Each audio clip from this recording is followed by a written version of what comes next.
Okay, everyone, welcome back. So tonight I'm going to deviate from my material design project for a little bit to go and poke at the System Command Line library again. So this is a library that I've worked on a bit in the past, and I know I've pulled in a few other people from the project as well, but let me drop a link real quick in the chat if anybody is interested. So specifically, this library is one that uh, some people at Microsoft have been working on for a while in an effort just to make building command line applications and working through just what should be simple in processing that string args array uh, and give you a whole bunch of extra functionality for invocation, help output, tab completion, all that stuff that feels like it should be baked in that's really not. So that is the, I guess, goal of the library, and they're looking to push towards a GA release, and so we are going to poke at some of the issues there. So let me switch over. There's the library, but let me actually pull up. So here's the 2.0 GA milestone in there, and specifically on here there is several items that are related to the help output. So you can imagine on most command line apps, when you do say dash dash help on the end, you expect to get some information about the app, what arguments and options and whatnot you can specify with it. But it gets a little more interesting when you have subcommands. So you can imagine like the .NET CLI, when you do say .NET new, right? .NET is the root command, and new is a subcommand, and then the new subcommand takes a variety of arguments to go and do stuff. And so help needs to be contextual, but we've got a whole bunch of stuff in here, and this help layout bit is one of the areas that's caused a lot of grief, and there's a bunch of different bugs filed around it. There's a few specific ones for writing this stuff out, and ultimately it boils down to the idea of it not being overly customizable. So we are going to take a shot at seeing if we can come up with a slightly better API. So specifically, the interface that you use when you want to customize help is the help builder. So if we look at the references to this guy, let's see, test, blah blah blah, help builder factory, help builder extension. Where is the? Oh, it must have been the top ones. I went right on past it. So when you go through and build out a, let's see, hold on, this is command handler. Add command. This is specifying a specific help command. That is not the one that I was looking for. Show me other references. And this is probably part of it.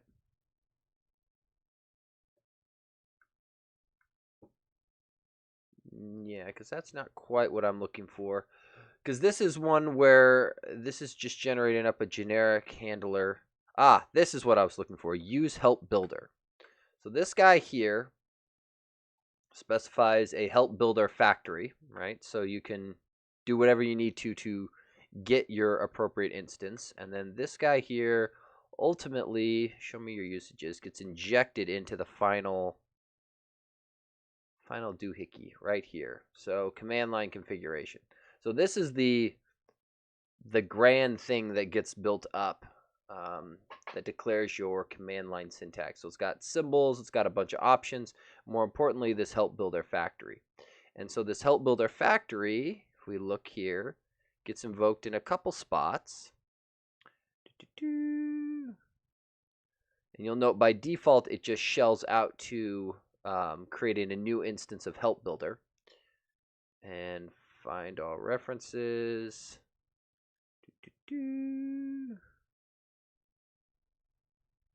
And that does not show me what I was expecting to see. Show me what I was looking for. Is it here?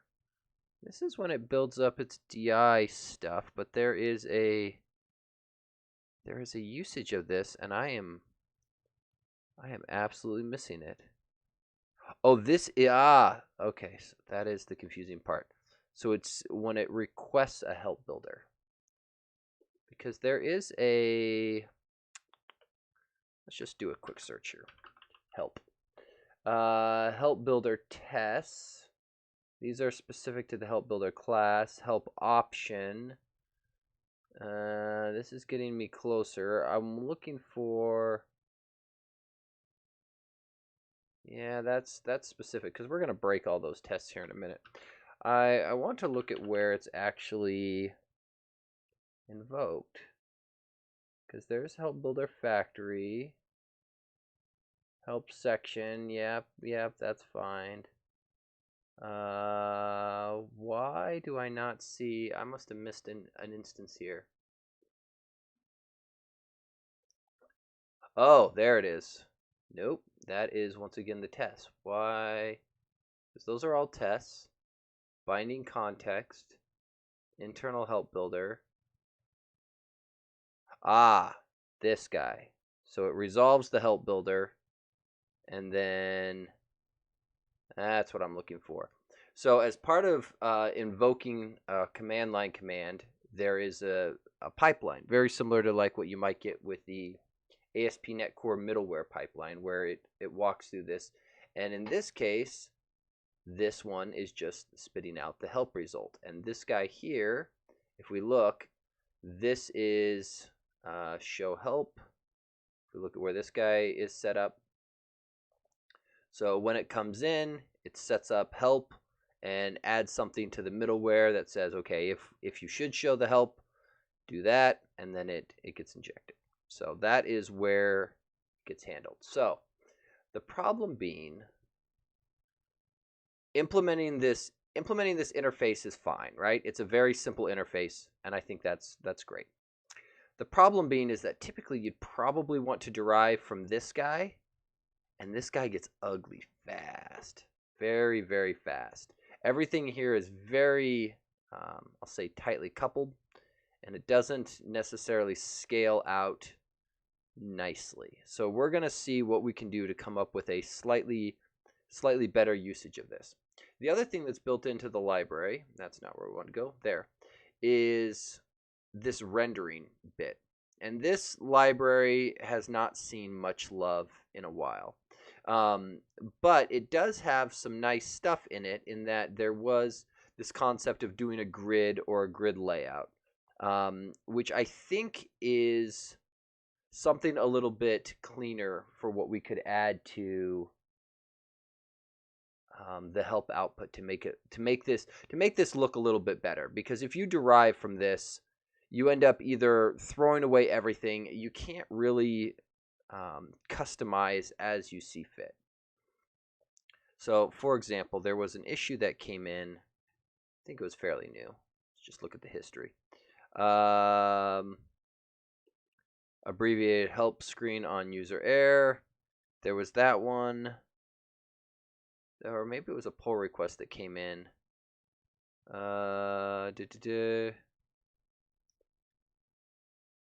Yeah, so this one here. So honor user-defined order of commands, subcommands, and options. And this is similar to what, if we look at the changes here, this comes down to the idea of, based on the order that the user specifies, that's the order they should be displayed in help. However, very specifically as part of this help builder, it was very intentional to actually order them by length. And I believe John called that out here. And so this is a great example of, it's for the short form aliases to precede long form aliases. So you can imagine -h versus -help. Our help builder is very, I shouldn't say opinionated, but goes through and very explicitly makes the .h displayed first. And so the idea here is, this should not be something hard for somebody to do, right? And the original author somewhat handled it, right? They wrote their own derived class of help builder. They overrode a particular member, and you'll note that they ended up having to build out their own argument EX and all this kind of extra stuff that goes along with it, which is, I mean, it's fine, but it very much is, make help builder more configurable instead of just removing the call to them by. and yeah, so there's a desire to go through and make this thing protected or similar, right? Like the API of Help Builder is not very clean. So that's what we're going to do. The other thing I wanted to take a quick look at, and let's console. So there's another library out that does a really pretty grid. And I wanted to look at how this, and I guess by grid, they're probably calling it a table. Yeah. Because ultimately, help gets rendered as in a table structure, not necessarily with these lines in it, but, and that's sort of where these things come in here. Of if you wanted borders, but ultimately, help should render nicely, right? It should look nice. And specifically, if we pop open, just grab my terminal here. For example, .NET -- help, right? This is somewhat, not that this is the exact layout we're looking for, but you can kind of see that there's this implied table-y grid type structure in this, right? There's some concept of some description, some usage up at the top, maybe a version, and all of that stuff gets rendered out. And I believe this is what we're looking for, of something like this, but configurable enough to where if somebody wanted to dump one of these pieces or add their own pieces or configure one of these, all of that should be doable. And they shouldn't have to deal with the ugly API of that. So what I'm seeing here, though, is, so that's just the table borders. The API that they have, expand, collapse, hide headers, table width, alignment,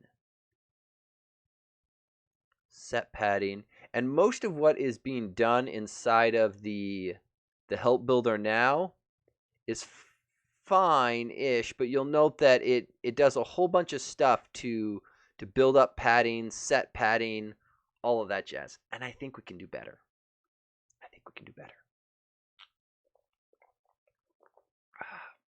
We got our Mountain Dew. We can make it happen. Okay, so let's take a look. I think what we're going to do is we're just going to start with this. Let's start by, and I'm just going to preemptively put tack old onto the end of that guy. Would you also like to rename references in code? No. I think I'm going to leave it like that. Because specifically I want to do this, but then I want to public class help builder help builder, right? So we're gonna let this guy come in like this, implement interface, and then we're gonna just kick it over. Okay, so we're gonna just do that for the moment, and then we are going to see what comes from this. Okay, so the first thing I'm gonna propose putting on the chopping block is going to be this constructor. We should take in a console because that's what we need to output. But I don't believe we should take in anything else in the constructor at all. That should be it, right? And I don't know, does it need to be public? I don't think it should be. We're going to go with protected. And we might even be able to get away with private, because if someone derives from this class, they had to invoke this constructor, and they could hold on to the reference themselves. But there's no real harm in letting them access the console directly. So we're just gonna slap that guy in there. Okay. And then I think let's start looking at some of the, because there's all of this append stuff is just making this really, really hard. So let's look at what this thing does when it does a write command. So add synopsis, add usage, add arguments, add options, add subcommands, add additional options. And so I believe if we look at this. This is roughly, I would say, probably very similar, right? I would imagine this is probably synopsis. This is usage. This, I think, would probably end up as part of synopsis. And then there is wait. It repeats usage? .NET.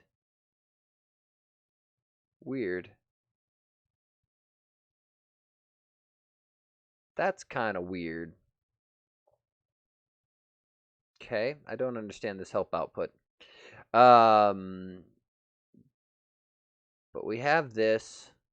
Okay, so step one that I'm not overly thrilled with, that I'd like to consider an API for, is this list. This ordering of this should be specific, right? And I think this is fine, more or less, as is. So let's go ahead and bring that over. I think. Slap that in. What else was in here? There was a null guard. Because ultimately, at the end of the day, I'm hoping I can just rerun all the tests, since I didn't do the rename refactor, have it run against mine, and verify all the tests still work. Because my goal is to not break any tests and just make the API better. Okay, so let's start with the add synopsis. What do you do? What do you do? Right heading. Oh, so this is, yeah, so this guy starts to get a little more interesting. So this guy has should show help. So why? So this is individually acting on every single symbol. If the command is hidden, why are we doing this work?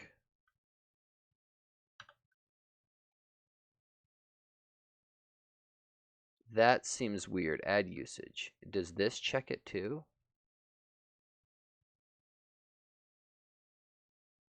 Huh. I'm a little...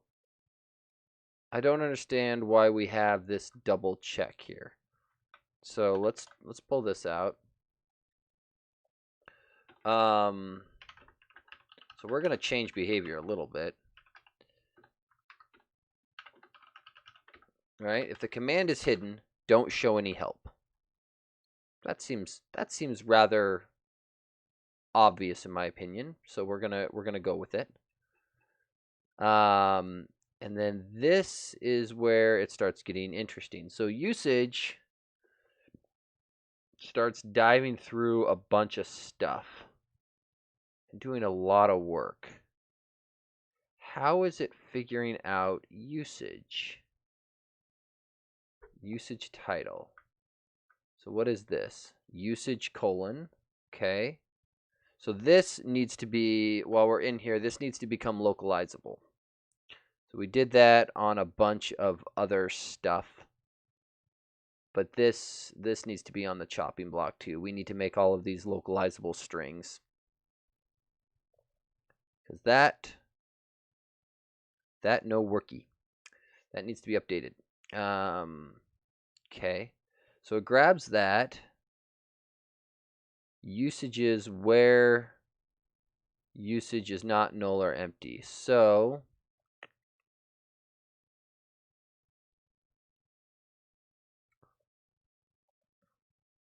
what is adding in? So the whole point of this is to build up a list of thingies that have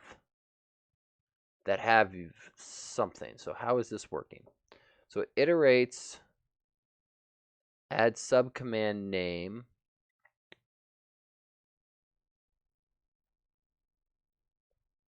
So this is going to be usage.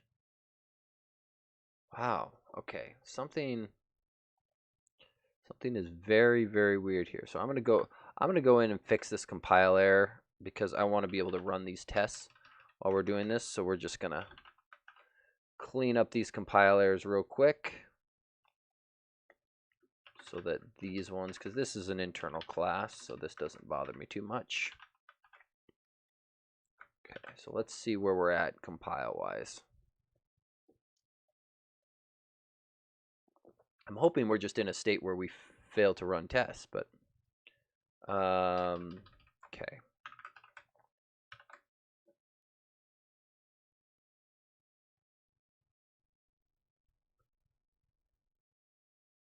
Compile. And it might take it a moment because I did change branches on it. Cannot override inherited member. Oh. So that's a good, see? We already have something catching us on not doing that. So that should, great. So we'll build that up. Oh, and previously the other one was exposing the console anyway. Part of the reason for wanting to do these is trying to address as many breaking changes as possible before the GA release. Let's see. Indentation size and max width are all things that don't exist. At least not on our new one. Valid expression term. Yeah, sure, fine. Come on. Oh, come on. Right eye option. Option help can be requested in isolation. I don't know if this is a desirable test. That seems to be coupling to an implementation detail.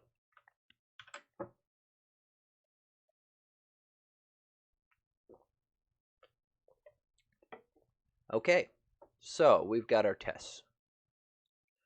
Let's just turn on live unit testing. And we are going to start poking at this. And then specifically, there's a couple tests in here. So I'm going to I'm actually going to set this off on another screen for a second.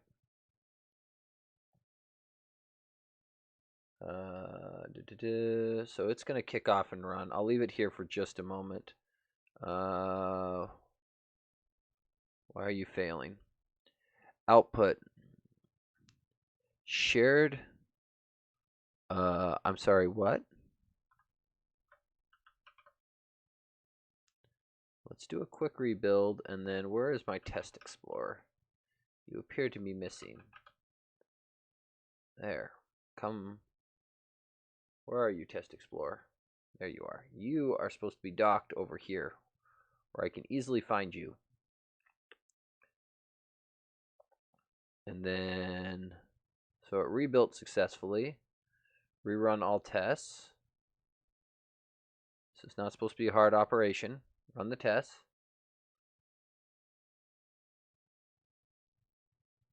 Okay. So live unit testing is falling over for some reason, and I don't know why, but that's okay, I guess. Okay, well, that is... So, from our 2,082 tests, only 154 failed. So, that's not bad. Probably should have... Let's see.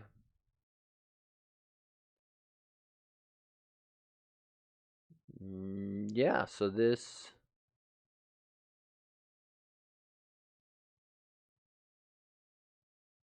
Okay.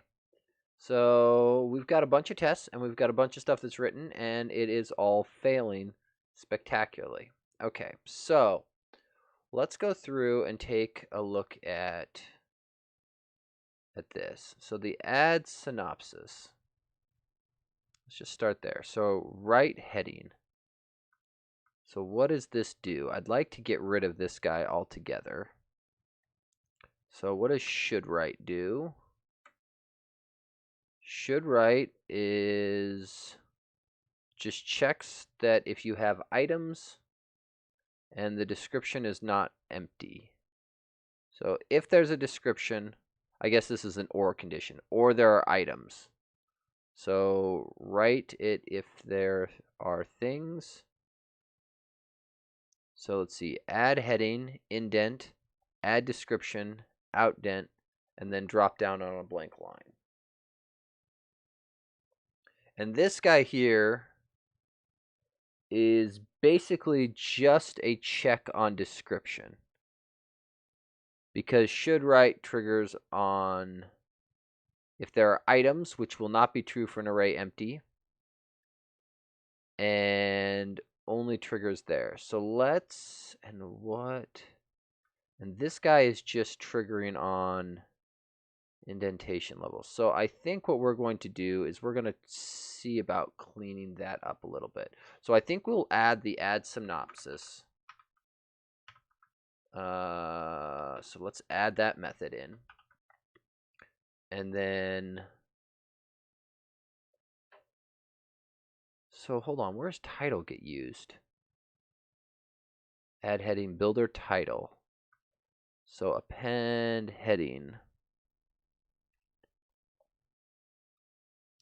So that calls append heading. And this just writes a line.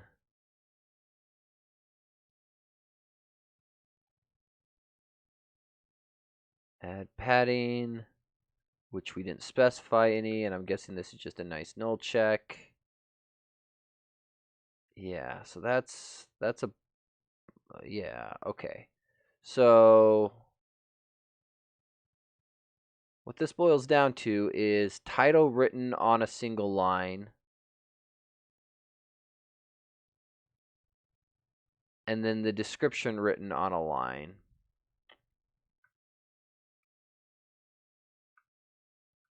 Add description. And there's some stuff here for text wrapping.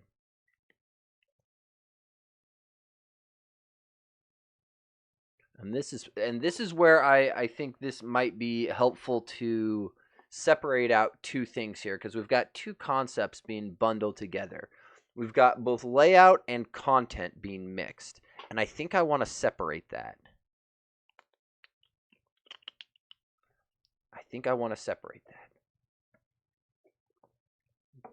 So, and I think the idea will be to do something akin to what this guy is doing.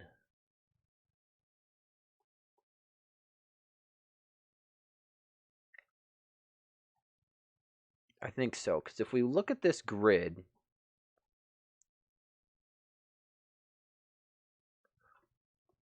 if we look at a grid here, really what we want is we want to figure out what it's basically a two-column layout with some things spanning multiple columns. So it's almost like you want to have something simple that's a section, and then only write it out there. And though it's tempting to do all of that logic in the help builder, I think I want to pull out I think I want to bring in some form of this grid view. Because this is a console renderer. See, and I don't want to bring in too much of this. There's a lot of this that goes in here, and I don't think I need all of this, because there's a small but important difference. So on top of iConsole is an iTerminal. But I don't think I need a full iTerminal here, because we're not doing color. We shouldn't need to muck with cursor position.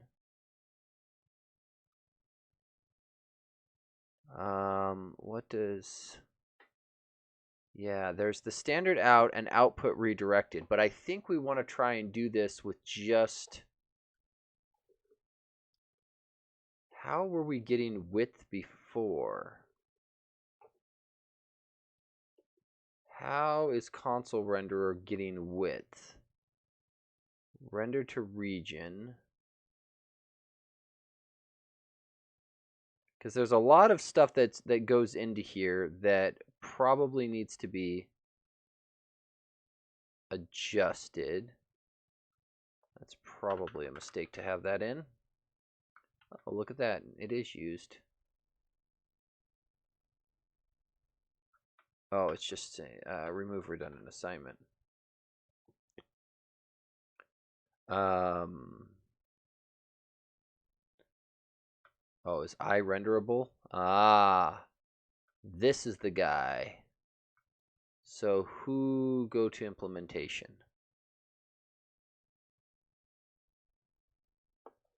So this is where we actually need some level of this brought in. And I don't think I need all of this, because ultimately all I'm looking for is, oh man, because I want a version of terminal, but I don't want it to be I don't want it to be this big, right? Because all console gives me, and I don't want it part of the standard out interface, but we will need to check for the output redirection and figure out what a reasonable width is. But I don't know. We might just have to go through and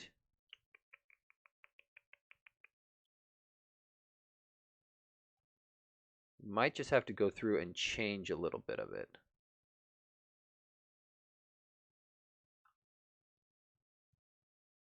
Because I'm thinking what I want.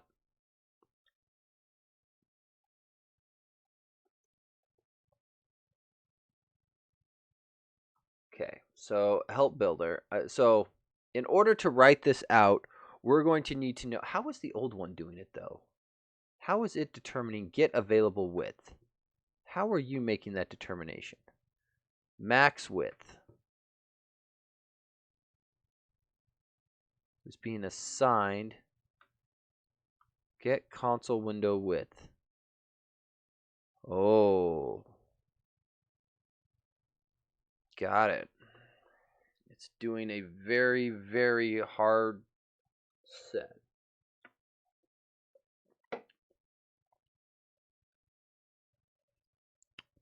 Okay, well, I think we're going to bring this over as much as I hate it right now, but because we're going to need this. But maybe not necessarily in this particular incantation of it. Because I want to break apart what somebody actually has to care about for this. And I don't think, and in the, because we can hide some of the API by making it private. But I don't want to just change the access level down and assume that that's good enough, right? Because ultimately, at the end of the day, if somebody's going to derive from this class, they're probably going to look at this class, and I want this thing to read easily, right? Of here's what you override, here's how you control it. And right now, there's a lot of back and forth stuff, and it's not overly clear without chasing the bunny rabbit. And I want it to be a lot more clear.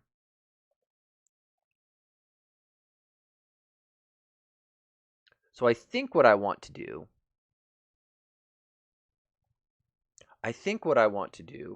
is something akin to this.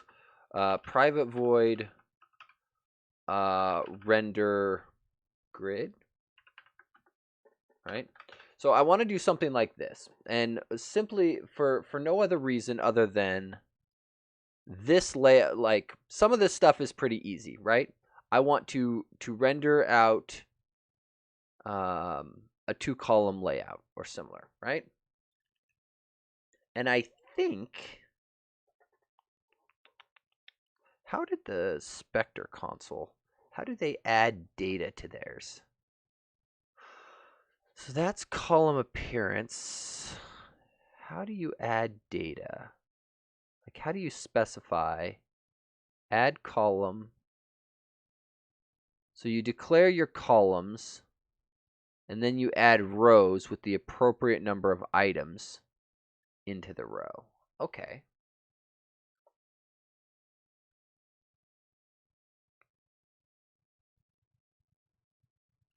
Because I'm sort of imagining what I want to do is get all of the items. Because I don't think we need a lot of indentation levels. right? Like the old help builder was keeping track and would count and would go to infinite. I think we do away with that. And I think what we do is we just simply do this, right? Because it looks like there's two spaces there, two spaces there. So it's very simple. We get the width, the total width to work with. And then more importantly, how does this... And I think we just render lines, right? We don't actually need a grid layout per se, because each of these just need to get... We just need to know how much to pad here to hit a target.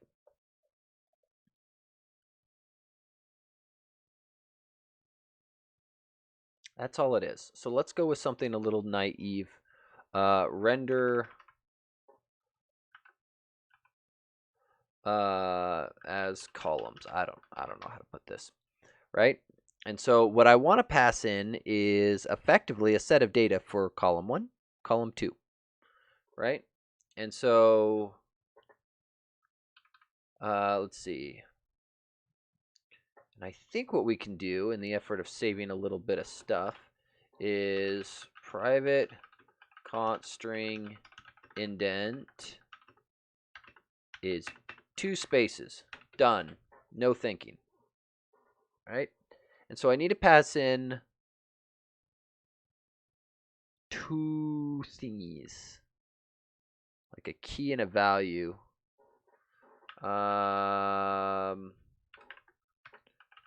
String first, string second. Items. I don't like this API, but we're gonna get it working first, and then we'll clean this up. So in order to render this out as straight lines,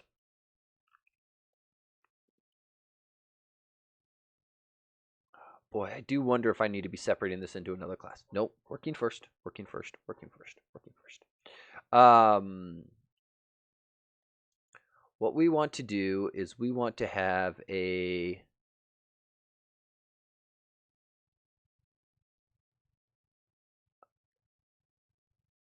We'll worry about caching in a minute because we probably don't need to do this every time. Window width. Right? And so what this is going to do is this is going to determine how wide the thingy is. Let's see. And we need a console. So we already have a console. We can pass in our console. And then given that, what we need to do is then figure out the longest item in the first bits, right? So int first column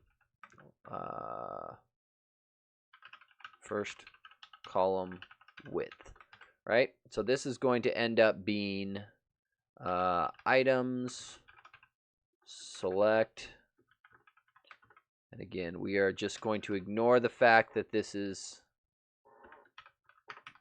not overly performant. Make it work first, performance second. Select first dot length. Get me the max, right? That's all I care about. And then to render this out, it should be rather simple, right? This should be console out dot write line, right?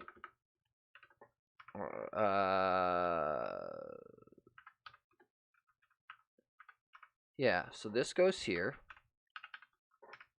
We're going to do indent first because we're going to kick the guy in a little bit. Or actually, I guess we should probably iterate over items. For each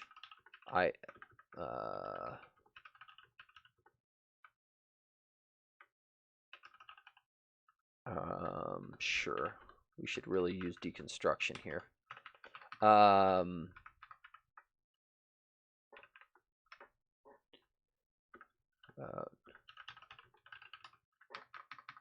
something like that.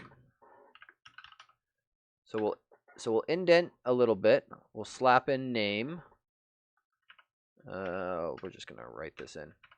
This one is going to be something indent, but we're gonna need to put extra padding here in the middle.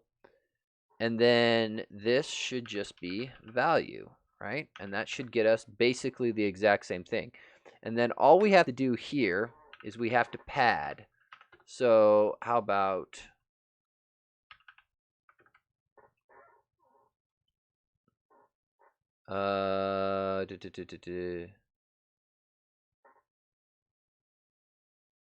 so the padding length is going to be max length, or the first column width minus named out. So padding length gets first column width name dot length, right? Because we want to see how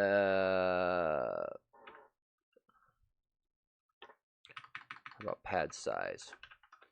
If pad size greater than 0, right? We will then go through and about string padding.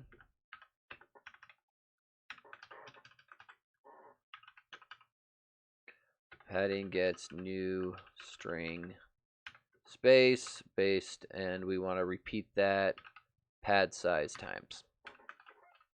Right? And this becomes padding. Okay. So that renders that, which is good. The next thing that we need is, for the synopsis, being able to render a bit of text and appropriately wrap. Do we need that? Do we need that? I'm drawing a bit of a blank on how that works. Will console WriteLine wrap if you exceed the length of the terminal? Or can I just write, like, do I actually need to do math on it? Or can I just let it go? I think I can just let it go. Yeah, so I don't think we need to do, beyond that, I don't think we need to do anything. So this guy should just be right heading command.name. So it's weird that this thing drops the description if the command has no description. So we're going to ignore that for the moment, and we're just going to do it. So append heading, which is literally just append line command.name. So this guy here is just going to be console.out.WriteLine command.name. Right? And I think we will do the if string command.name, right? Because we should check this before just blindly writing it out. So that goes there. So that handles that much. Let's see, append heading. It then indented, and then it would conditionally append the description and then add a blank line. And I believe append description will be a right line as well. Yeah, so it's going to add a blank line after adding the description, assuming one has been set. So we are going to clean that up as well. And this will be if not string is null or white space command description.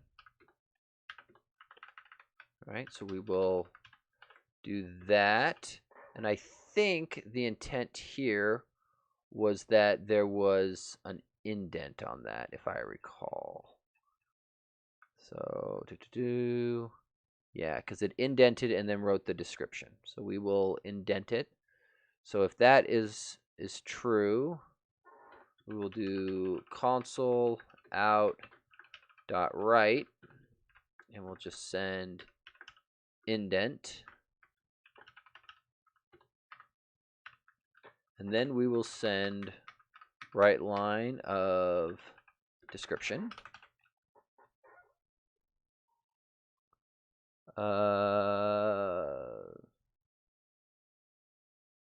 Okay, so let's do this. So that's nullable reference types, so we should handle that. I don't think it's likely that between one invocation and a next, something's going to null it out, but in fact, is it even writable? It's not even writable. But no, it technically is, so we are going to handle that case. So we will do description there, and then use description there.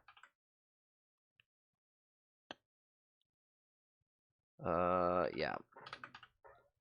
So that gets written, and then we will do a console out dot write line. Okay, so that handles the add synopsis, right? Much simpler. I think that is much easier to track with. Okay, add usage. Let's figure out how this one was working. So we are going to go circle back, and this is where things got complicated. So this builds out a list of usage strings. And it so it checks iCommand if it's a command. Recurse while not null, so it goes walking up its parents, first or default of type.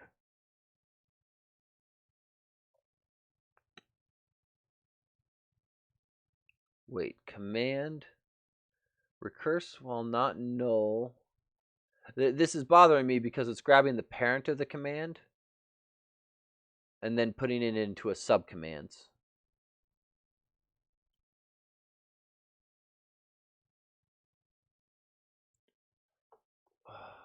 So hold on, this does what I think it does, right? Well, null, yield break, yield return source, otherwise next. Okay, so that sort of works the way one would expect. So it is going to take our command. It's going to grab parents.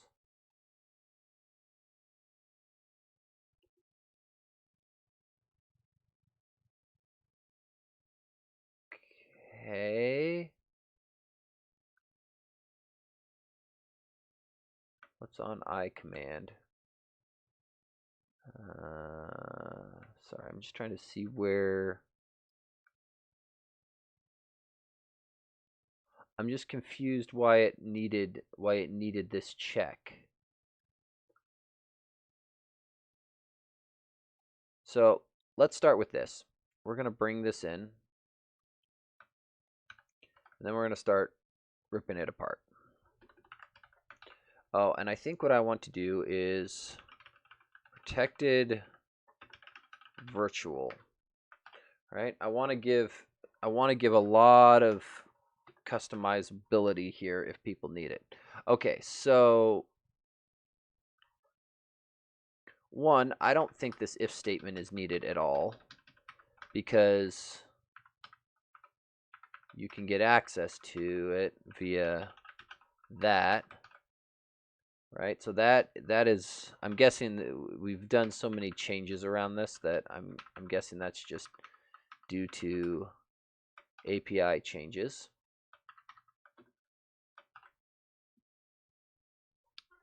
Okay, so that will get me all of that, which is great. That's kind of what I want. Oh, did I drop some? I'm just realizing the other one had a. Is there a constant in here that I dropped? No, not yet. We're about to hit the constants. Okay, so that cleans that up. It then goes iterating through the subcommands, building up a list of names. And if the subcommand is not equal to our command, we add in the command's arguments.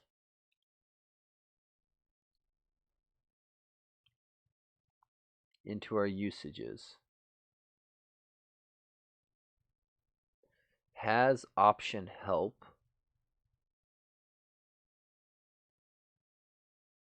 Oh, so if any of the options are not hidden, we then indicate that there are options for it. So that is, okay. So that's fine. So this is effectively going through and attempting to build out this level of stuff, right?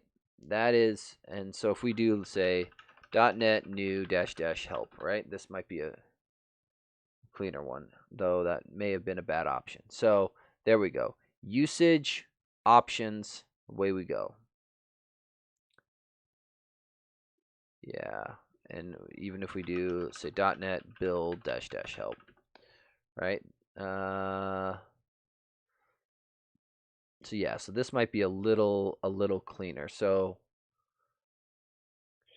grabs the arguments and then iterates over them.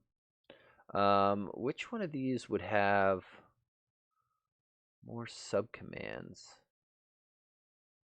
How about .NET list help?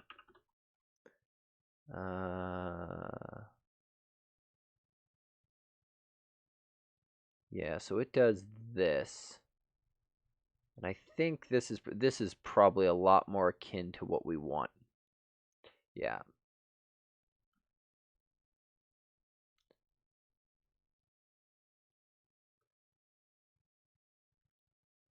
So how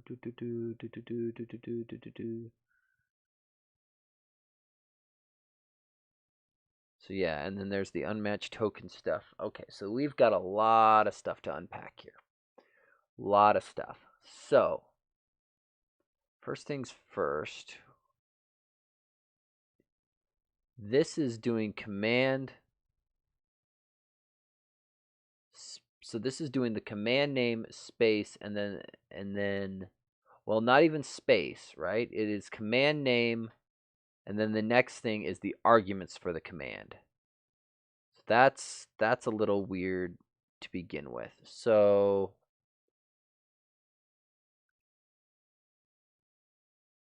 I think what we would want to do here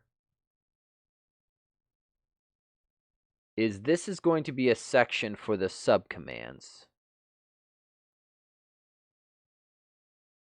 Because let's see, usage title.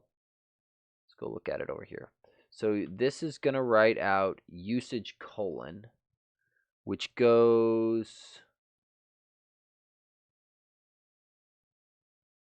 here, right? So that's usage colon, and then it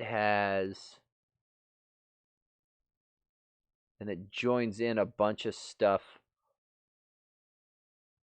under it. So the description under here tacks all of these things together. So that seems a little weird. Why would it just blindly join all of these things together?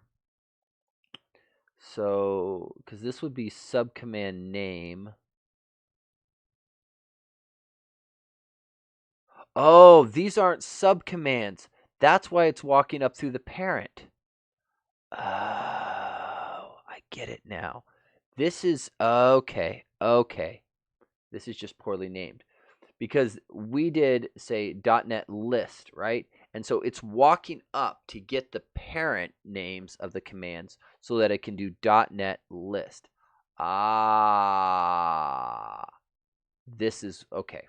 So we want to change this. This is not subcommands. This is, how about parent commands, right?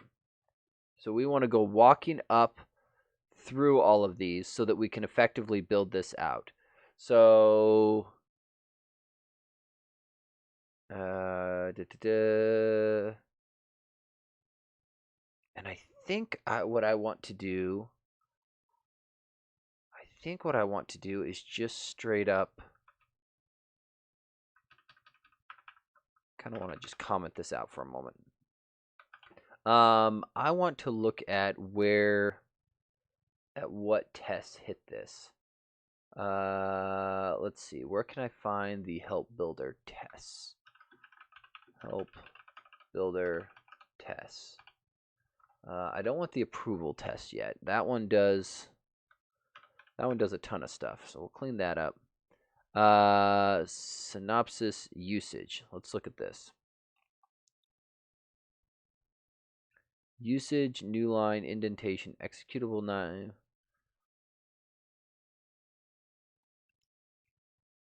So let's run this. Where is this guy? This is get help builder.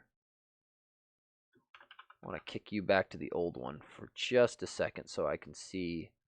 So I want to make sure I understand how this method is actually working.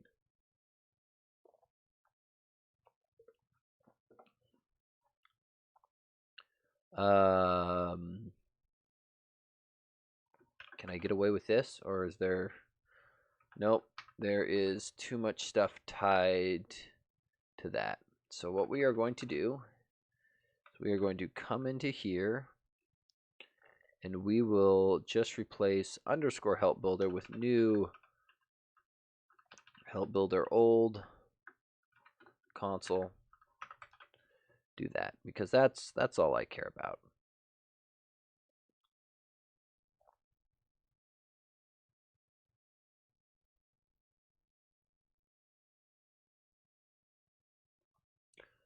Okay, so here's our command, which is the command, right? So in this case, there is a root command.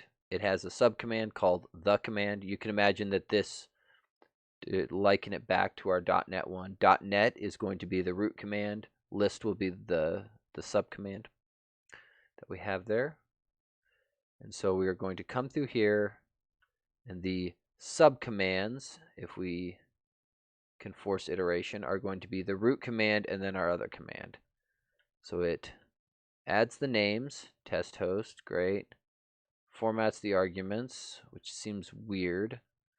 I don't know why you would want to add the arguments in. In this case, it's adding in the command. So we've now got three things here: the root command, empty string, and the command.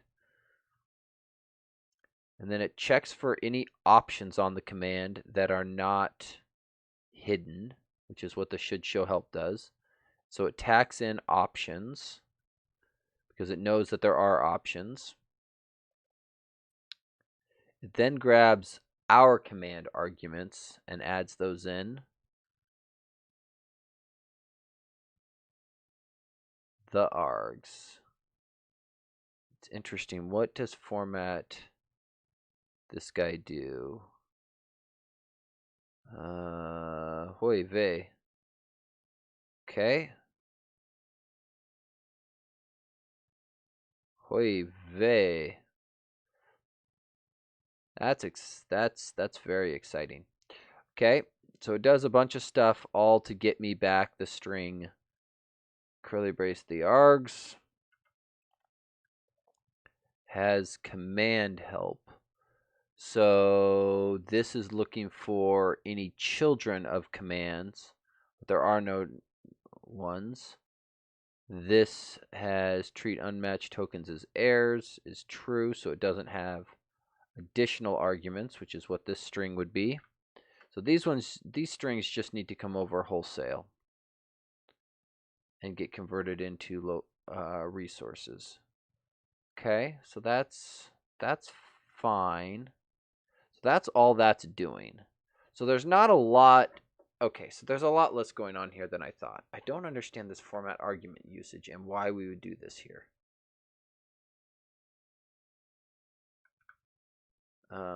This feels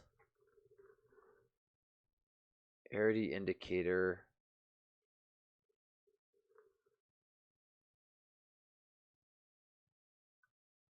Okay, like this is something we may end up needing to do, but dear heavens, not right now. string builder length minus minus. Huh. That's clever. I didn't even know that you could do that. I'm guessing that's the intent, is to trim things off the end. Okay, that's kind of cool.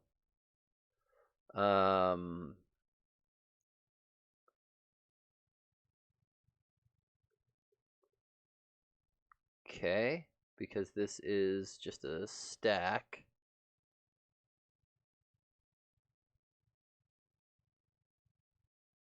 That is very interesting. So a whole bunch of work to avoid allocations. Okay.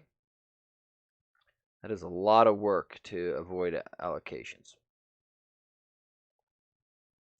Okay, so let's look at this then. So ultimately we drop this, right? And I think we drop the, trying to decide if it's worth leaving this in, because part of the issue here is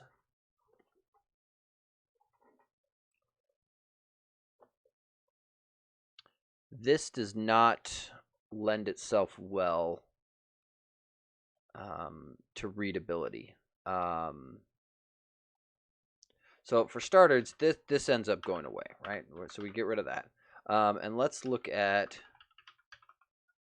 resources, right? I believe this is what we ended up doing here. So trying to decide where we put this, because we localized a bunch of stuff into here. Go ahead and kill execution. So let's deal with the resource localizability bit first, I think.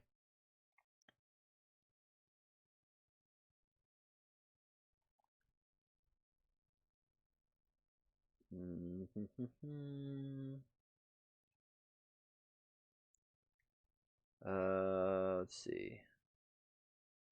Help options description, blah, blah, blah.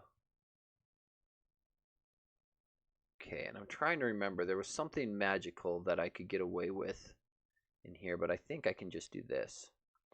So how about, because I think we should prefix show help and usage information. So let's go default help text. Help usage title. That sounds better. All right, so we'll do that.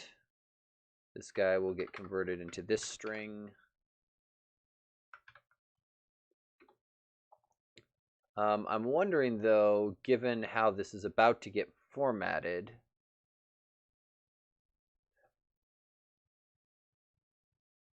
if this should be one big format string. So let's go back and look at this. So it's going to be, well, but it's going to be somewhat arbitrary which ones get added in. So yeah, we do need to do them separately. Okay. Because what we add will depend on what is there. Help about usage options title. That is not what was there. That's just because I copied it. So we will put that in. How about we do another one? Help usage, and let's do command title.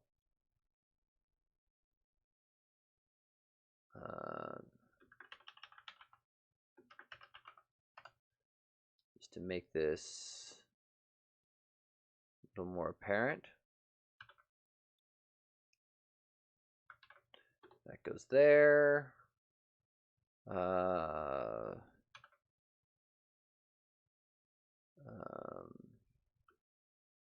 Let's see, help usage additional arguments, right? So we'll, nope, not what I wanted. I wanted all of you. So we will put you into here. So this also, in addition to giving us localizability, gives us a nice, easy way of getting access to this. Okay. And then, like all of these, then just become this type of thing.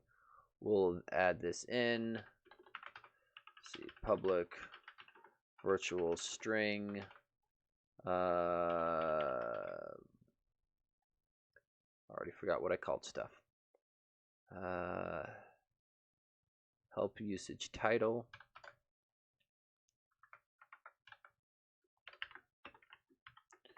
And then get resource string, properties, resources, help usage title. And then let's see, it's going to be help usage options title.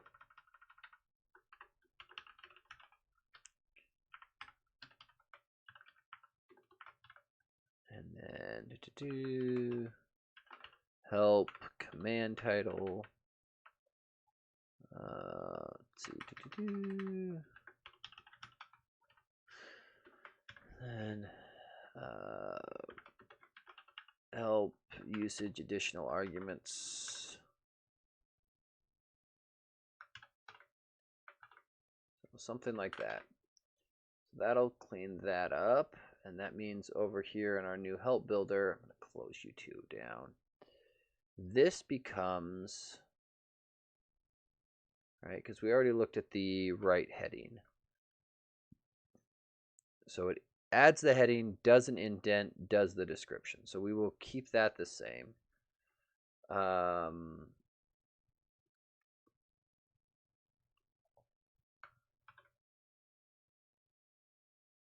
trying to decide if I consolidate this in.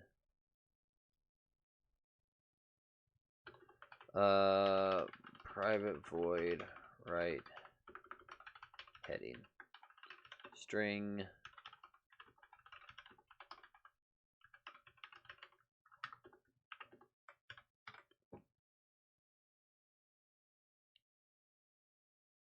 just trying to decide if that is clear or not.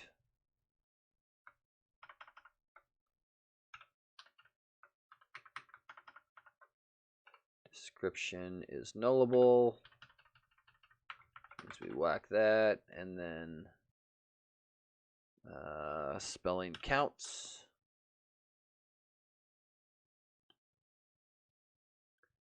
Yeah, I think we go with this. I'm not thrilled with the method name, but we're gonna bring it down here because that will help us eliminate some duplication. So how about write heading for command.name, command.description.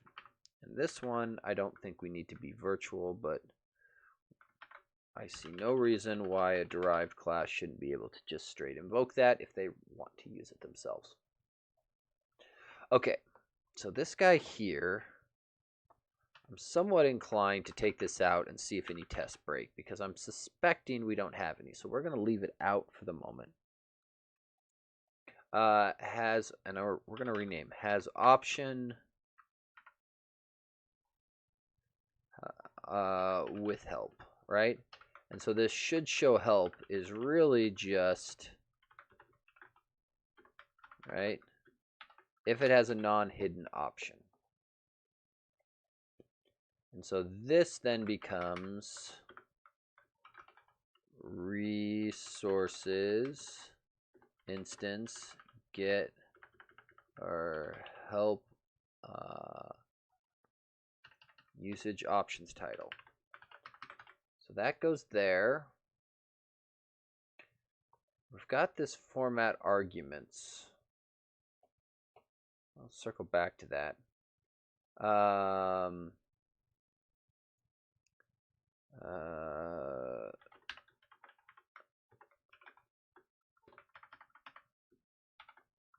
Has command, and I think I just want to rename this just to be a little more explicit. And then this will become resources instance help usage command title. And then this one here becomes resources instance help usage additional arguments. So that goes there. So now we just have that format arguments, and then more importantly, we got to do something with this, because this is literally just joining all of these together with spaces.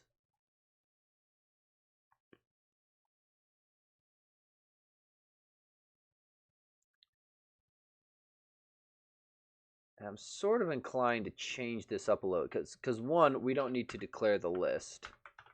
That's a lot of extra effort. So let's make this very, very simple. String description gets, I don't know, foo for the moment. And then this entire method is going to be right heading resources instance help usage title. Description is going to end up being a string.join. And I don't even know if we need to join it. Right? If we want to, well, okay. Simple first. We could get rid of the string join altogether. Simply by, rather than iterating over and building up a big string, we could just dump it, right? And call console outright individually and just make sure we tack spaces in the middle. And that's all it would take. So what this, though, is going to be an IEnumerable of string get usage parts.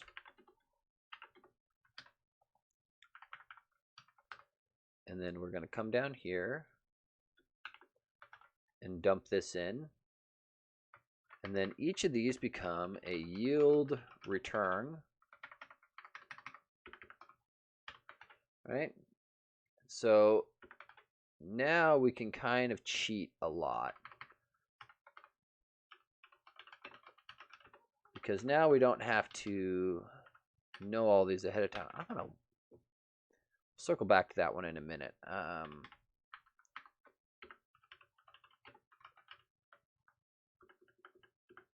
Oh, thank you. That is exactly what I wanted. Okay, I want to know how it's figuring that out for me. That's really convenient, but I don't know how it's doing it. Okay, so we are going to drop this guy in here, and that gets us our usage. Again, I'm gonna leave some to do, question,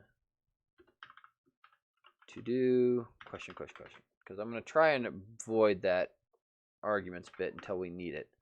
So that goes there. Now the only thing that's different here is this guy was skipping empty strings. So let's add that in as well. X. Let's see. Not string is null or white space, because this guy was stripping those out as well. But we can now do it with an iterator rather than a straight list and save ourselves a little bit of effort. Okay, so there's that. Let's keep going.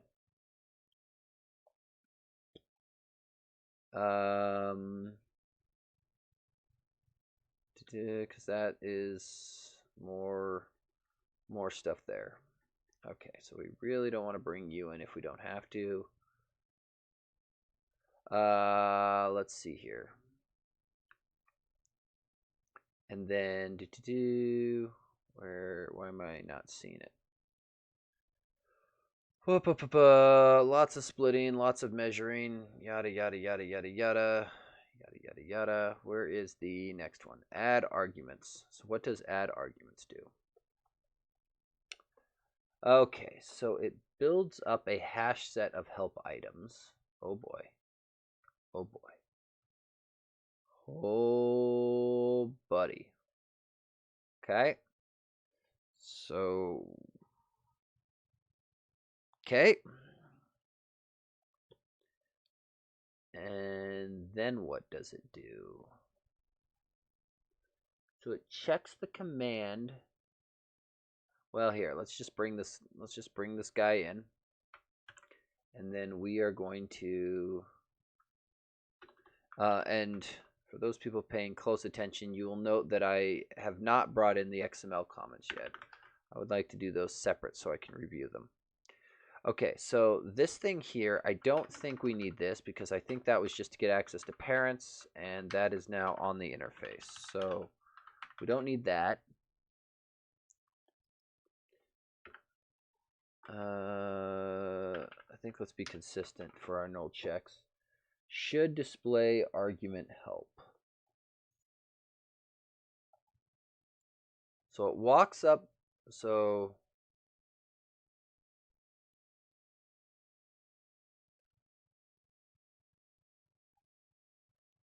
it's building this up, and the only reason it's using a hash set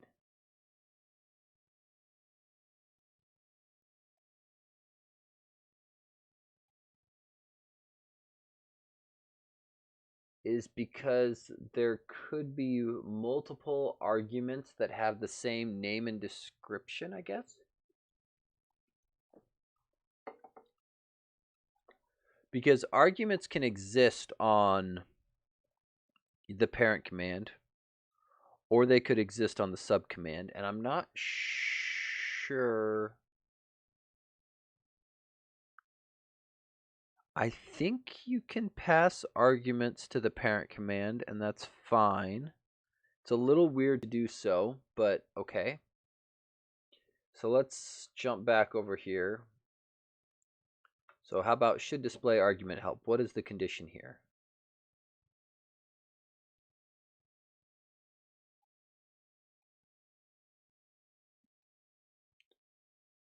Okay, so this is just checking for, does the command have any arguments that are not hidden? Okay. I think what we're going to do is we're going to implement this directly down here. We're going to do it as static too.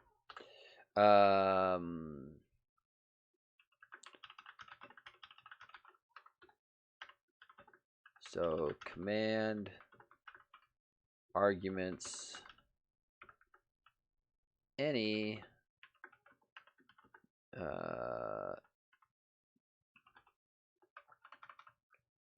that are not hidden. Okay, so that handles should display argument help. Oh, no, we can't do that. I command is intentional. Okay, so that handles that. Get argument help items. What does that do? Let's see, come on. Get argument help items. So what exactly do? You pull out the arguments. You iterate over them. You first check if they are visible. You get the argument descriptor, which does what?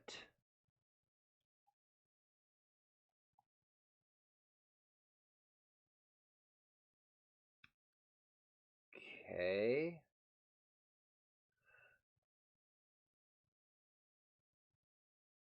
And then it checks the description. What does that do? So it puts description into here. Interesting that that is nullable.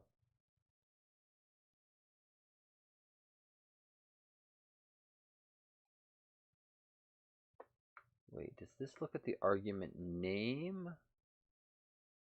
Argument get suggestions.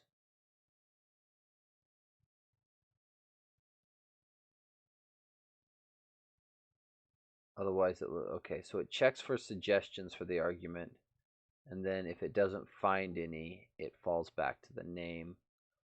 For argument types of bool or nullable bool, it just empty strings early. Okay, I think we're going to bring this across. I think we're going to end up needing it, so let's bring that in. Okay, so this is write items. So if we look back here, I believe it's just building this up.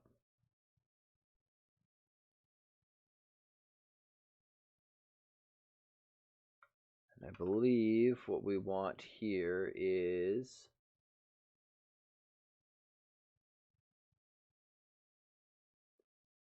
rather than that, I think we're going to do render as columns.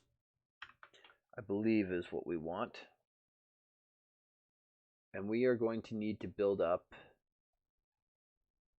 the names and values. So let's go and look and see how that worked. So write items. So if there are no items, bail early, fine, whatever. We already know what heading does. It writes out the title if it exists. So that's fine. We can do that fairly easily. So arguments title. So what did arguments title? Was that a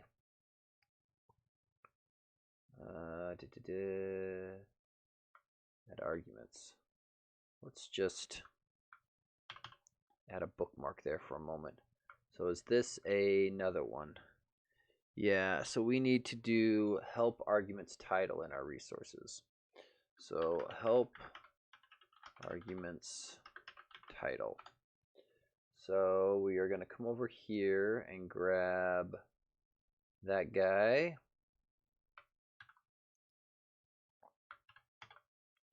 And then we will come in here.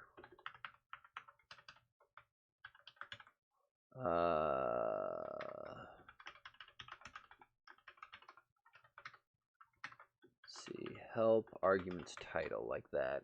Okay, so that brings that in. So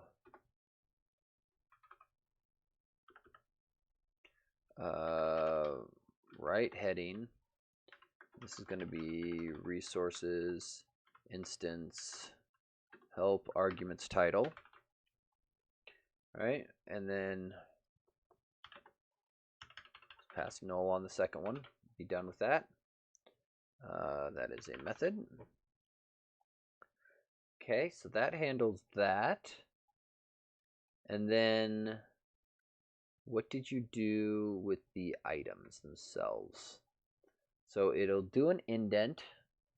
It'll write the description, but we just established that there is no description in this case, right? Because, yep, so the description's empty, so that lines up with what we expected. Add invocations, right? And so this iterates over some help items, I assume. Builder append help items. This guy does some iteration. Bear in mind, it's already gone through the effort of indenting. Let's see here. So join non-empty. So this guy takes in a set of values where they're not null. So it does the description. And then we'll bring that together. Okay. But then this is create. Okay, so create table. Oy vey. Oy vey. So does a select on whatever that delegate is and call to get a row, because that is an enumerable string, calls toList on it, to return back a list of lists. Okay. And it does that to be able to get the column widths, which I believe we've already written. And that does a whole lot of stuff that we're not going to do.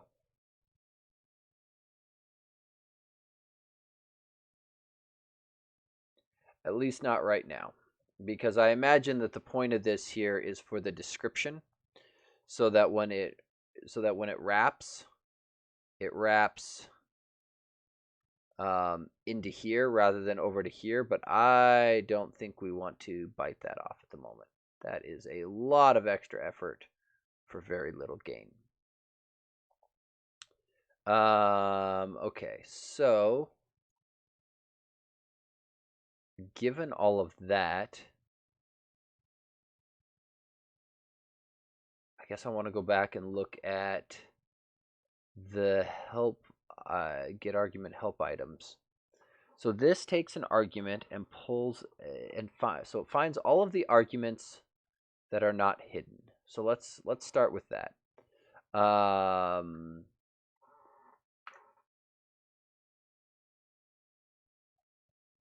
So we're gonna ultimately kill that other one off, but let's do another thing like this, right?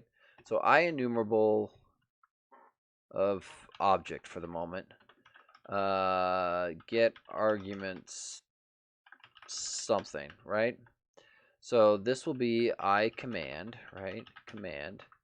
And what we are going to do is we are going to go for each, actually, yeah, for each var argument in command dot arguments. Let's see, if argument is hidden, skip it. Otherwise, we're going to do some work. Right, so let's just drop a bookmark in here too. So this guy here starts with checking out the descriptor, and if it gets a descriptor, it wraps it in these guys. So what does argument descriptor do?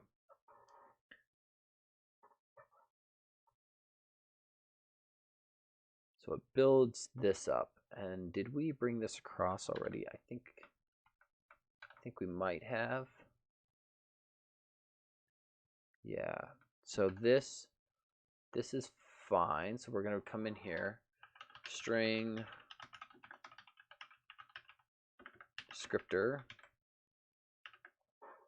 argument. Let's get rid of var here. I don't think that's very clear.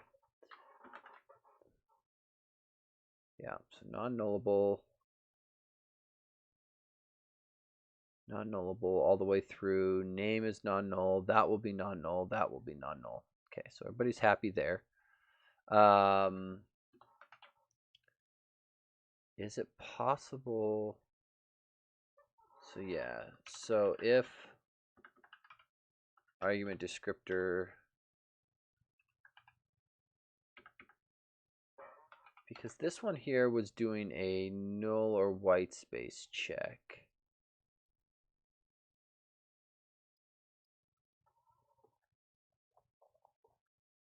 And then it was null. Why would it assume argument could be null there?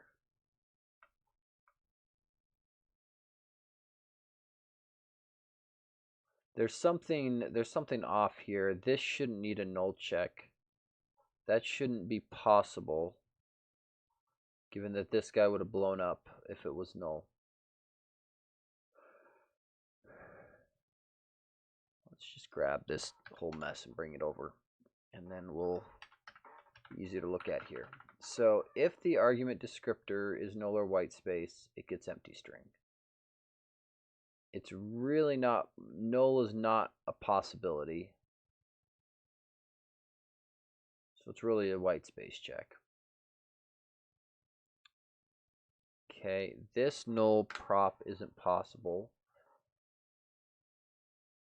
That is still plausible. Build default value hint. What does build default value hint?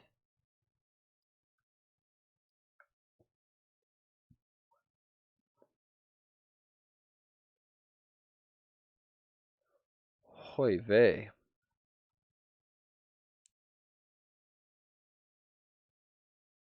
Wait, so I'm building up this whole thing.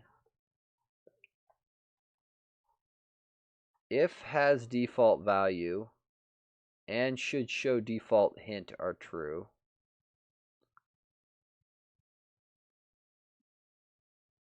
And so the kicker here is single argument. So if it is the only argument, we do default colon get default value. Otherwise, we do the argument's name. But we only do this if it has a default value and should show default value hint, which clearly Hoy vey. Okay, so this bool is worthless. And this is why collapsing some of this is helpful, because has default value is redundant, as we just saw, and should show help is redundant, as we just saw. So this check here doesn't do anything, because it would be handled by this one. And we already know that the argument in this case is visible. So we're going to grab this, and we are going to come into here. So this has an if argument not equal to null. That isn't possible to occur. So we're always in the true case. So we know we're always here. Okay? And then more importantly, this guy here is just, so let's comment that out. So this guy here is all based around, so one, we should do if argument has default value. Right? So if it has a default value, and we said should show default would only occur if it has a default and it's not hidden. Well, we just checked has default, and we know the argument's not hidden. So we come into here, right? And so then the only question is it a single argument or not? So where did you come from?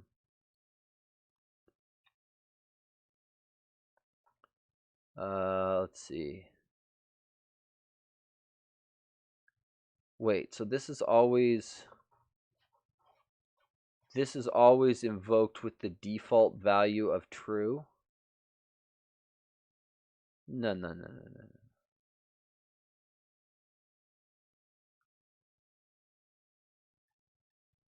So get option help items. So this is always assumed. No.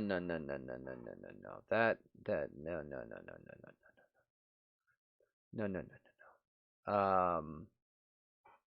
So we're gonna bring you down in here.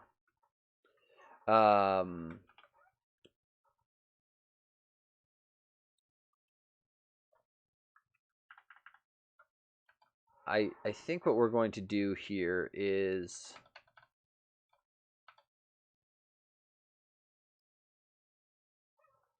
because so this how this thing was previously working was just straight up looking at this.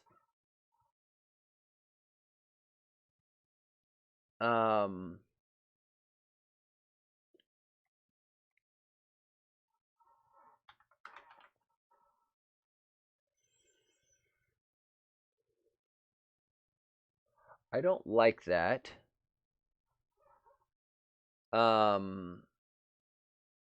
This should be better. I think this is going to end up being string, honestly. So we're going to just do it like that. But inside of here, what I'm wanting to do is the is single argument check, and I don't know.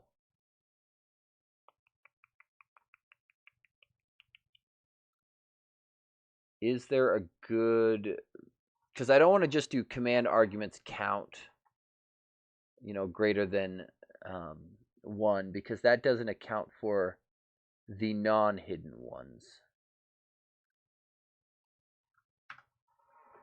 I think what we're going to do is this: var arguments gets command arguments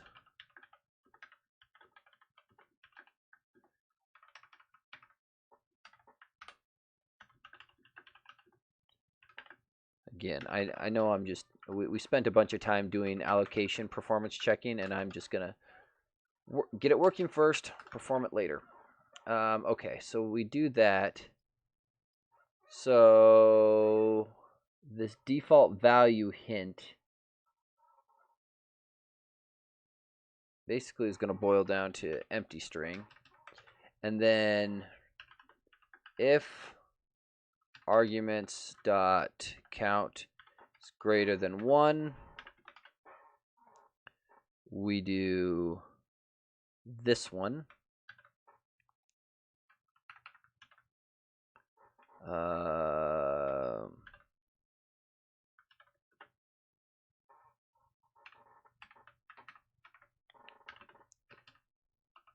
Else we do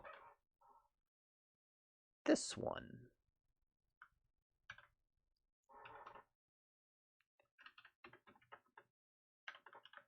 Okay, so that goes like that. That goes like that. We untangle that. Okay, that. Okay, so that seems a little bit easier.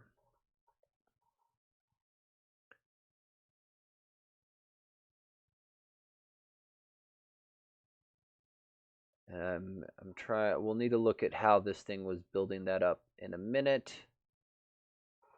But let's. This was just building up a collection of help items, so I'm gonna whack you for the moment, and let's go back here and jump me to my bookmarks. So this thing was building up those help items, but the question then was which ones go into the title. So here. So the invocation property is effectively the first column, and then this is the second column. So we're going to come back over here. We're going to just drop this in so I don't lose it. Okay.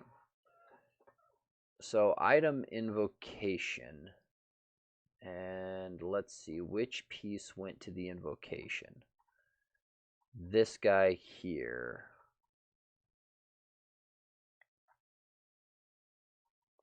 So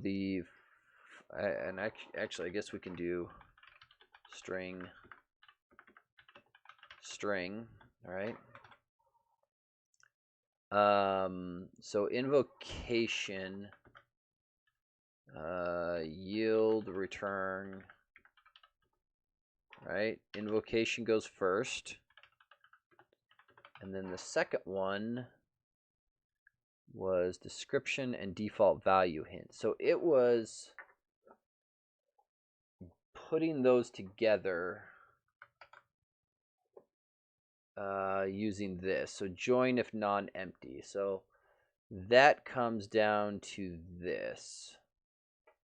So it was going to be argument description and then a space and add this if it's needed.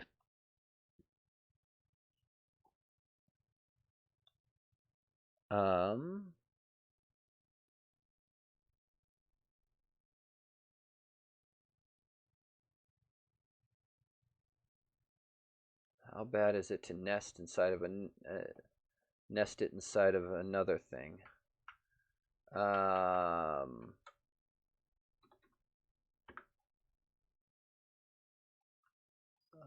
Let's do it, I guess. Let's not make it ugly though. IEnumerable of string get argument description and pop you in there. Argument.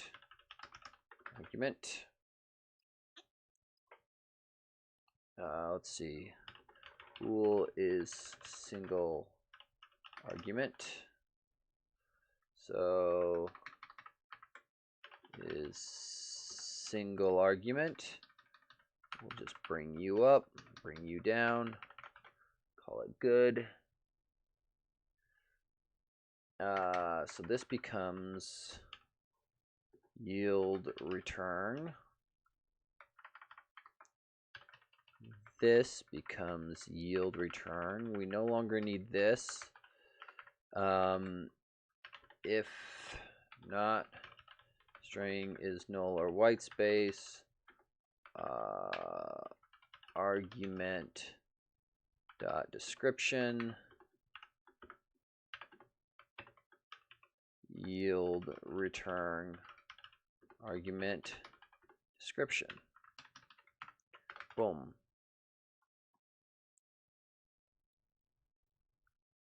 So fine.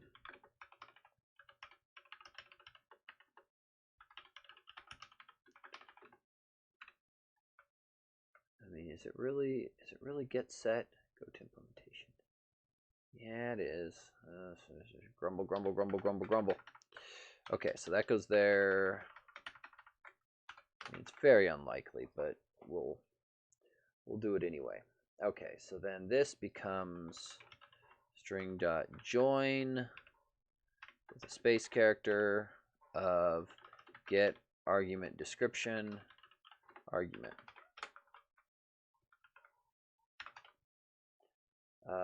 Let's see here.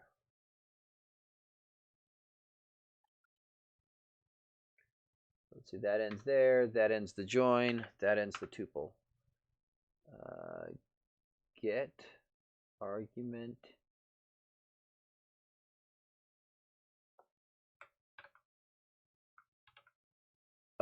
let's see. Arguments dot count equals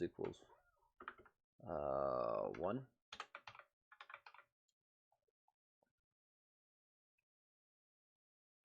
And then this can be made static.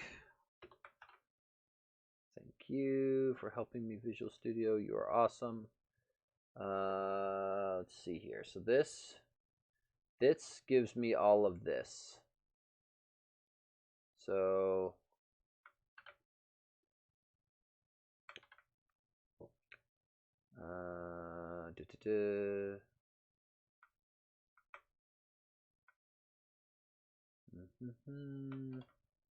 so we will do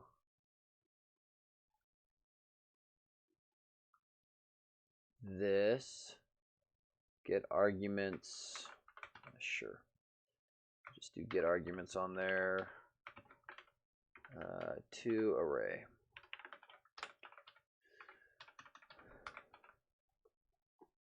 Right, and this needs to take in the command.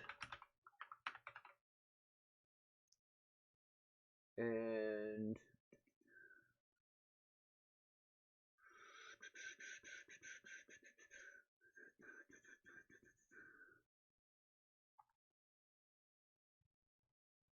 let's see here.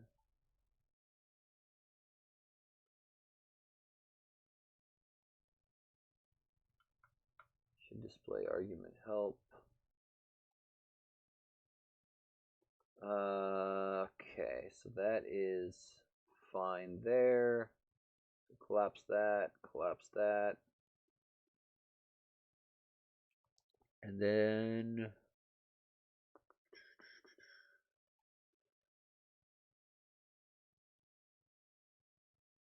this is very weird that it's only going up one level on the parent. This feels like a bug because, so this is saying grab my first parent. If it's a command and that command wants help, display it. Otherwise, display this.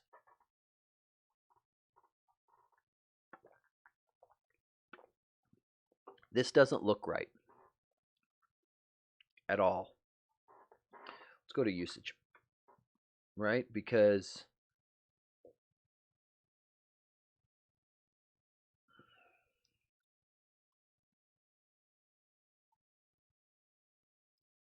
in fact, we can probably do that.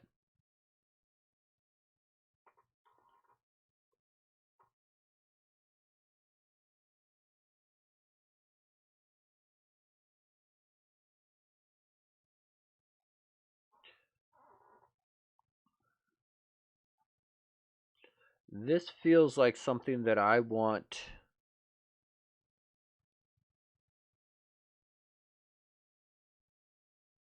Well, I don't want exactly this, but I want something close to this. So rather than doing that mess, and so one, help items goes away.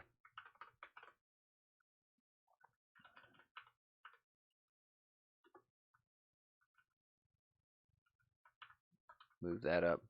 So we want commands. We don't want it reversed. But we do want to slowly iterate up, right? And then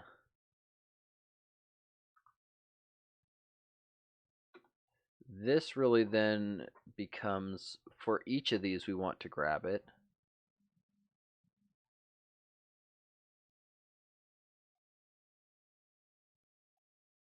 And then slowly work our way up through it. So this really becomes command get arguments, right? So this, I guess we can just do method group, right? So this now is no longer parent commands, but the command arguments. Command arguments, and let's just var this for the moment. Right, and then this becomes toArray.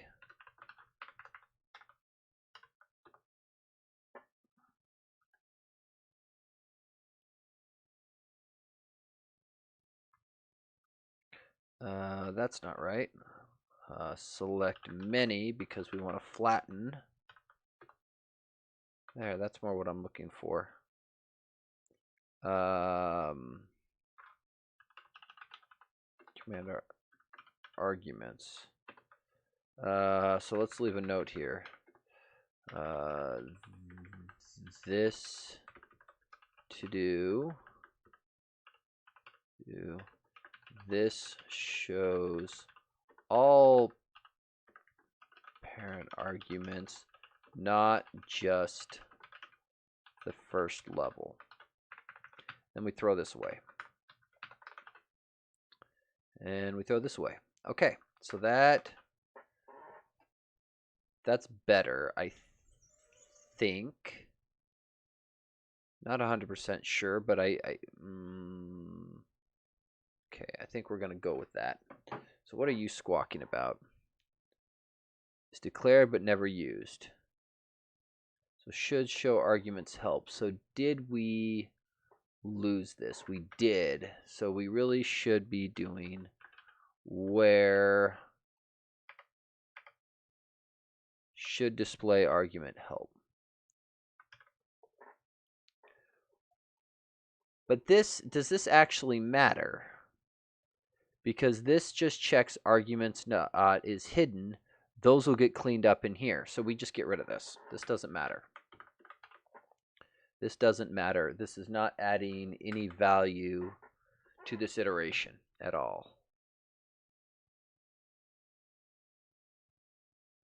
I think this is cleaner. It's feeling cleaner as we go because I keep deleting stuff. Okay, next up, add options. Hopefully some of these get a little simpler. Let's see here. So we're just gonna clear all my breakpoints, or not breakpoints, bookmarks. Where's add options? Add, and then O. Add options. Okay, so see, this is much simpler. So command options, where, yeah, so we're going to bring in something like this. So let's see here. Bring you in. Poof. And then, let's see. So should show help is literally just the X is hidden.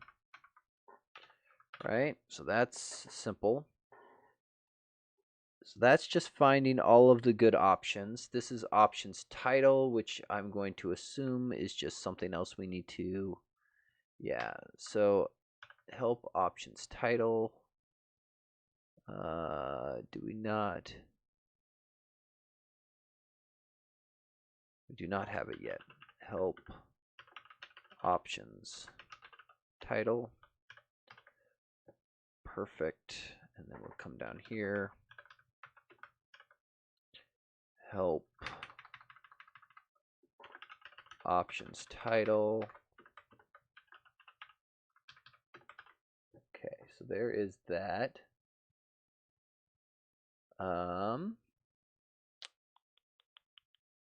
That cleans that up. Let's see. So this is going to end up being a write heading call with resources instance get help options title as the heading. And then the question is, what are we going to use for the description? So select menu, get option help items, and it's doing distinct. So that is interesting. Oh, there's the complexity. So, and this is actually the exact same place where the last one was. Okay. This is get options help item.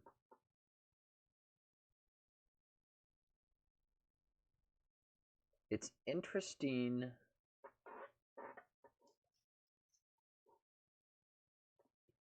Where is raw aliases? Invocation. So, I mean, one thing that obviously needs to hoi vei. Okay, we will bring this in for the moment. And then we are going to clean this guy up because this is I'm going to paste it here, but I think it's going to end up being nested here in a moment.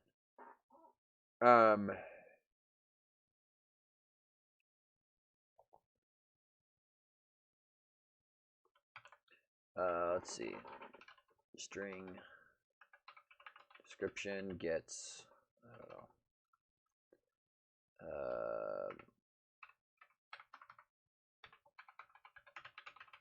That's going to go there. Okay.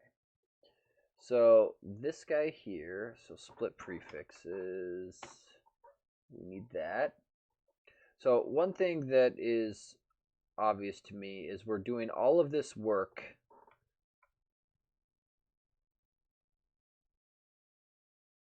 Okay, hold on. Invocation is in fact used.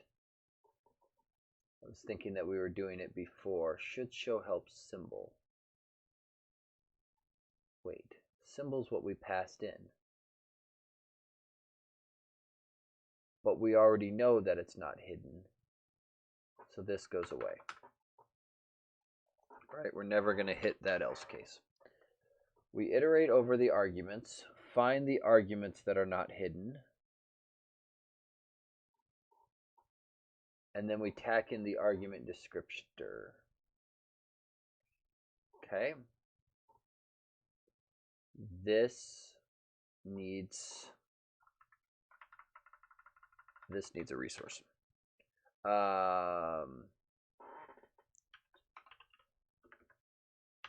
Help options required. So that's going to go there. Let's see here. Build default value hint. This looks from arguments. Should show default value hint.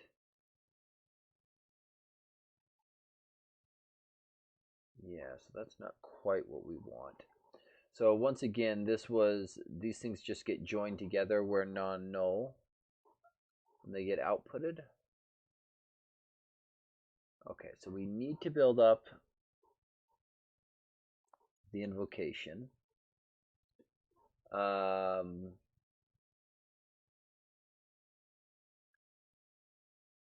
I'm sort of thinking what we do is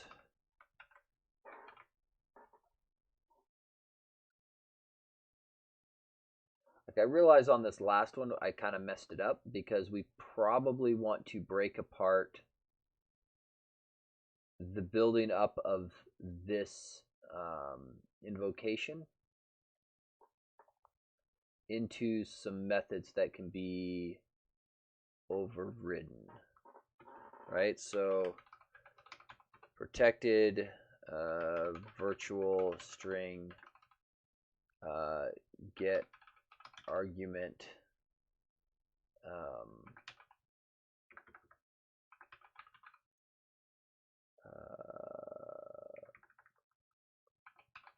display name,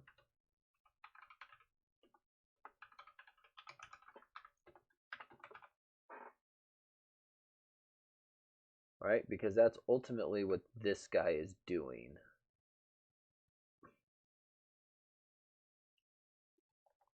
And I think I want to combine some of these guys together.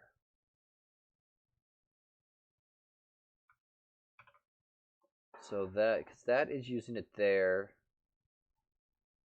and then this one is wrapping it in square braces, and I think this one is also going to that effort of wrapping it in square braces, or the less than greater than ones. So I think what I'm going to do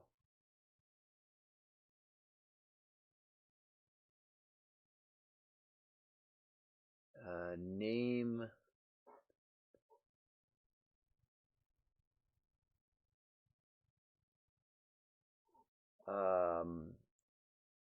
I think what we're going to do is we're going to move that square brace wrapping into here.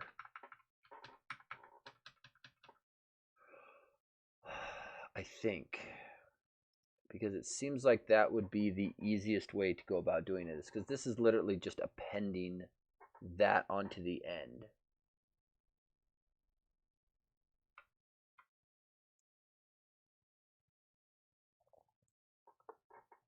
Because that is being used there.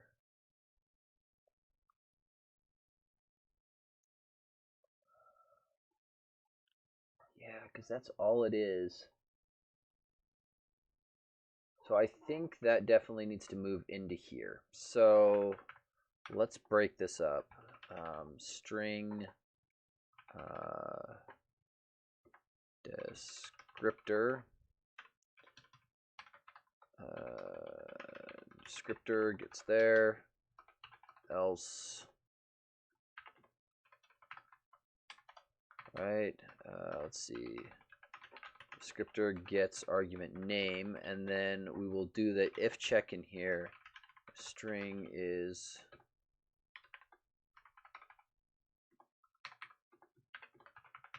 right. So we come in here.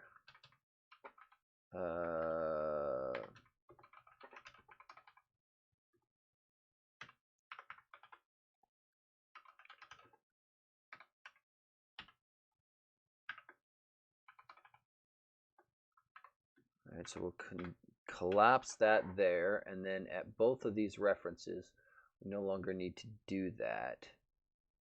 So this just becomes argument descriptor, and we don't need to do this. And then this just goes there. Okay, so that handles that. And then down here,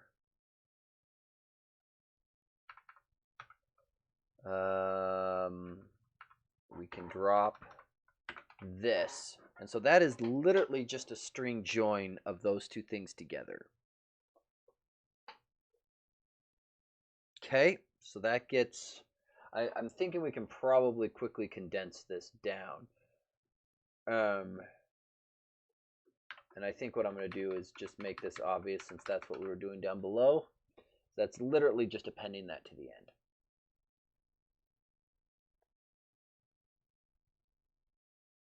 Yeah, I think that's what we want. Okay, so that goes a long way for there. And then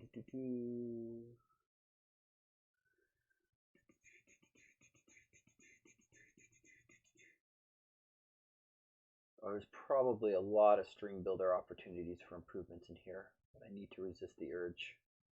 No performance improvements. No performance improvements. So this invocation is largely this big mess here,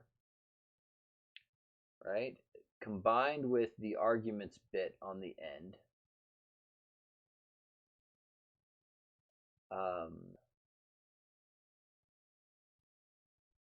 And then combined with an optional flag for showing required or not. Is this has 3 references. It's called with options there.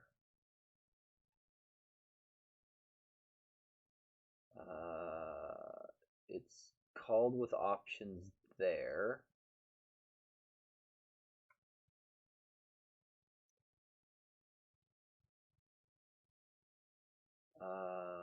Let's see, subcommands.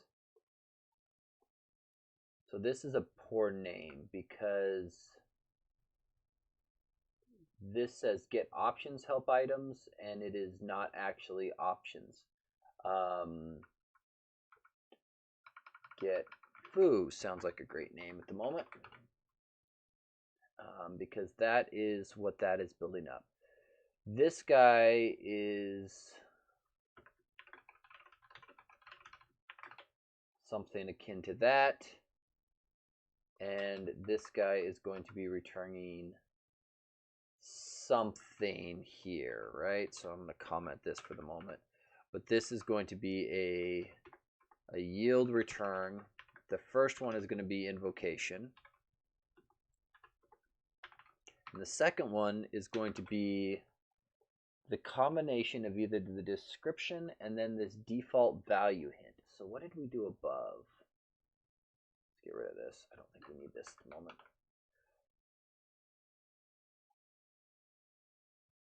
Because this was a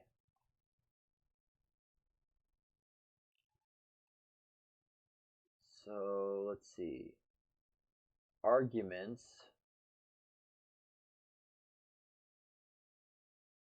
This is pretty similar to exactly what we did above.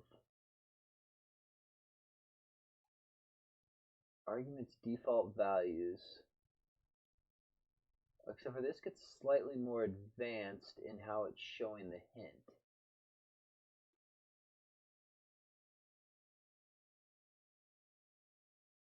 Right, so we look down here, get default value hint. Should show default values. So it iterates over this multiple times, which is already problematic. It calls this, which we decided was bad.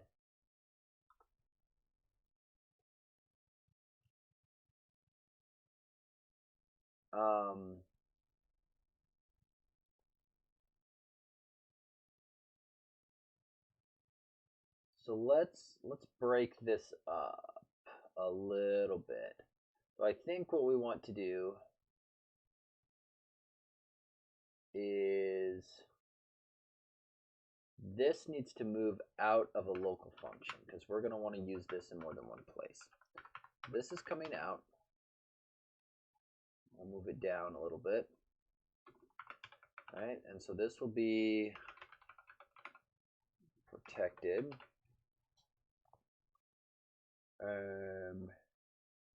Actually, the enumerators we probably want private. We'll expose a protected caller of it.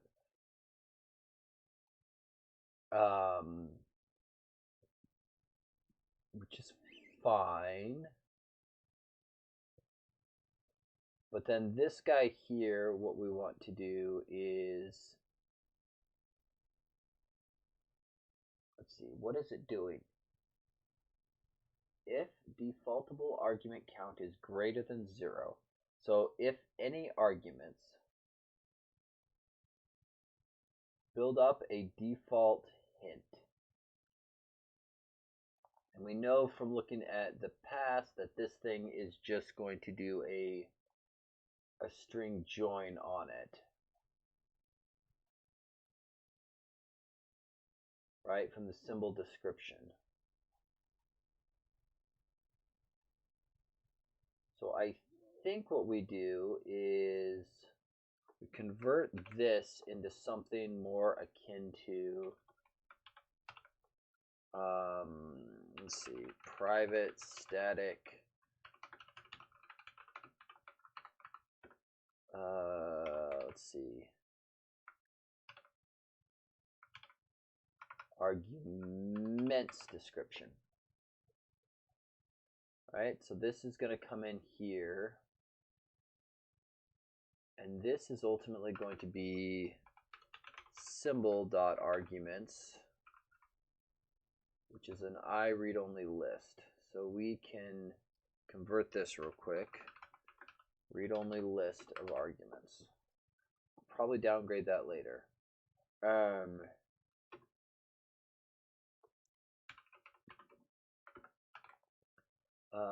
Let's see. Because before we separated out the arguments,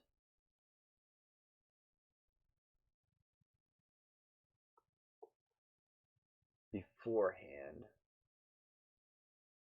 now we're just going, this one's going to feed in all of them. So arguments gets arguments where it's not hidden to list. Right? Okay, so there's that. So this is now something more akin to arguments dot count. That's is single argument. I think we're just going to rename this. Right, so that goes like that. This where clause is meaningless now. This should be, so this is greater than 0, so this is any. So if this were 0, it would just always return null.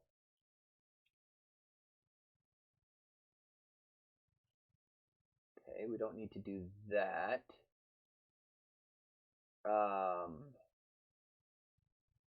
But I think what we do is we change this up to get argument description. All right, so that kicks me back a bunch of stuff. So let's see. If count equals 0,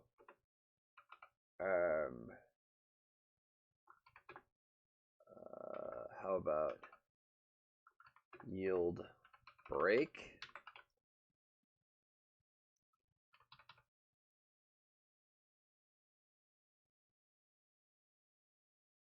I'm trying to decide if it's worth having this thing be an enumerable or if I should have this thing just, I think we might just have this thing, rather than doing that, might just return a string. So return empty string, I think. Because if this builds up a list of these, all right, because now we can do this maneuver. We don't need the if check because we did it above. All right, so that goes like that. The else case is dead. That doesn't exist anymore.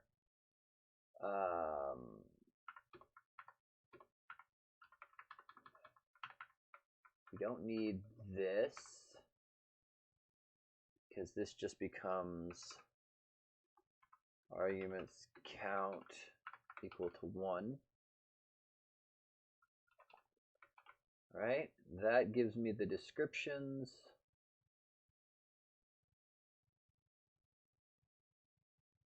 This will build up the argument description for me with the appropriate stuff.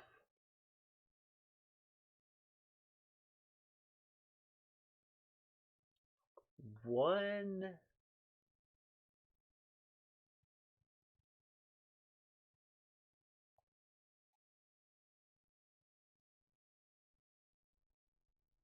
Okay, so more than likely that will go there. Okay, so that's fine then. So let's go back up. So this whole thing kind of goes away a little bit, but we sort of want to mix. We want to mix in what we did here. No, not here.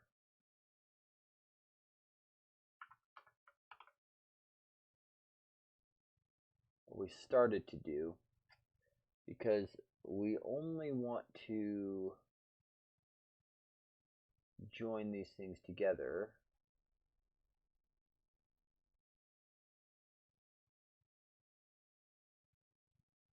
With spaces. So this thing has a string join there. So we sort of want to replicate that behavior here.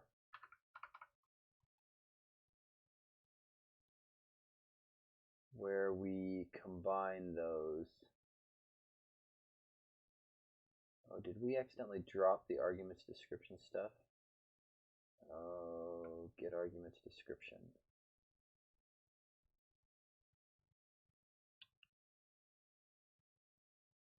This is a little different.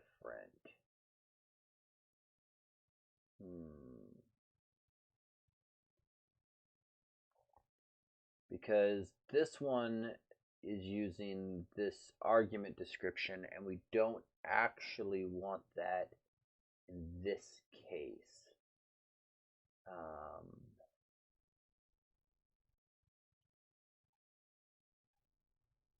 Argument. So I think we break this up a little bit further. Let's see. Protected virtual string get argument default value display. All right. And argument. Boy, I'm just trying to decide if this is worth it or if I should just take this out. I almost take this out and change the name here. I think that's probably the better one. The problem is the moment I do that, this should really just be a string returning method. Because this guy is really just wanting the argument's default value.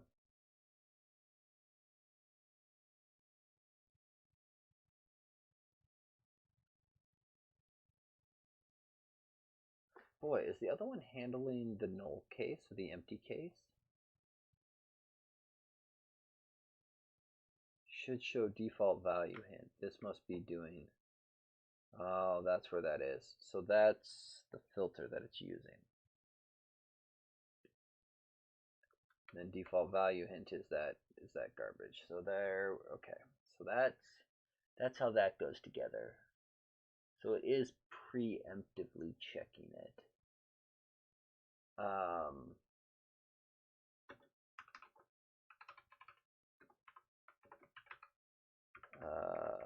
And x dot has default value.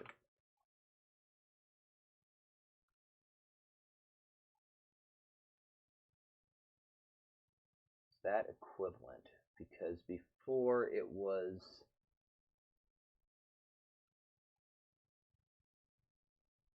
yes, because before it would check that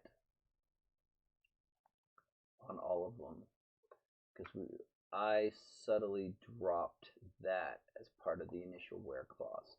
So we do need that check. Okay, so if that is showing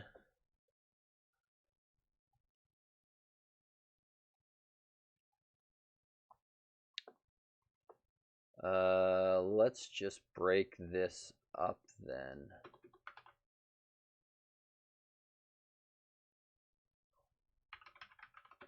Private static string get argument default value. Argument.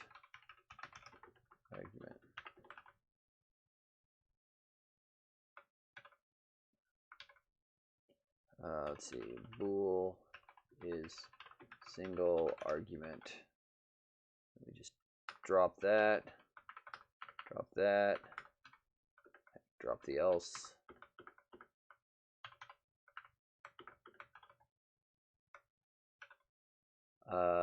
And so then this just becomes yield return get argument default value argument single argument.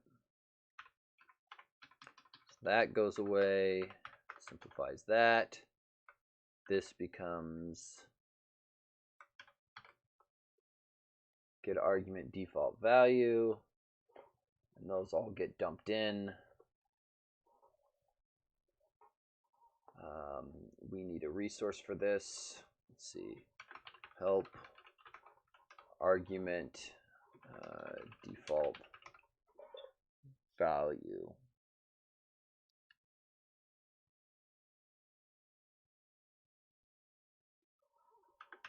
Title.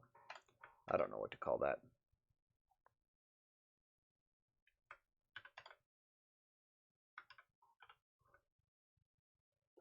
So this then switches and becomes resources dot instance dot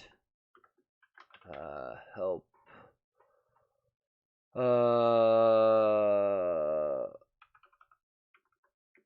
I didn't create it inside of the other bit.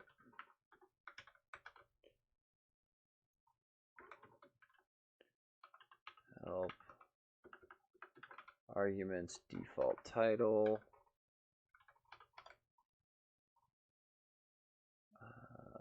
That guy goes there.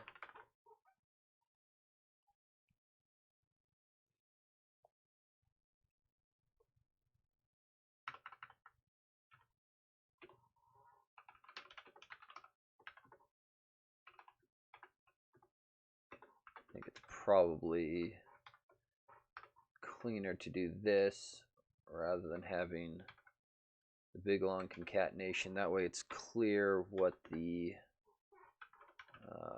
argument dot name. Let's see, and then this just becomes name. That way it's clear that the switch is used just for the first part. Okay. And all of this goes away.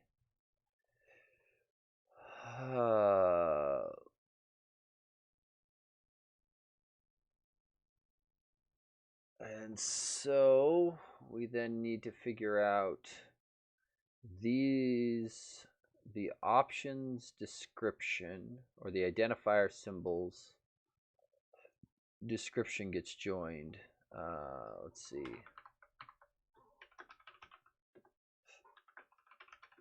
Enumerable string.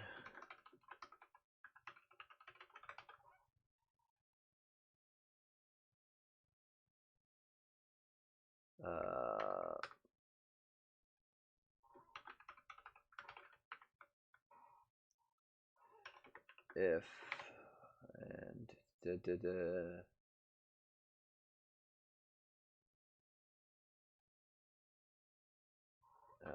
let's just put this guy in here.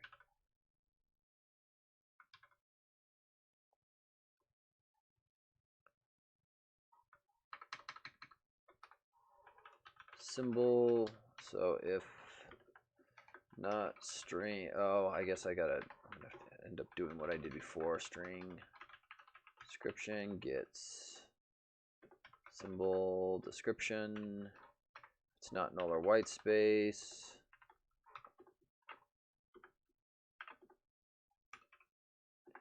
Yield return description, and then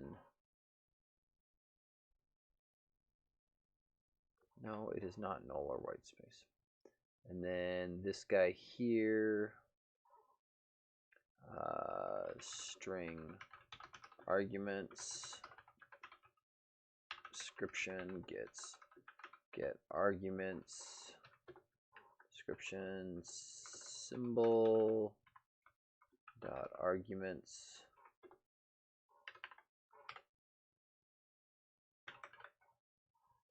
And this technically can be an IEnumerable here.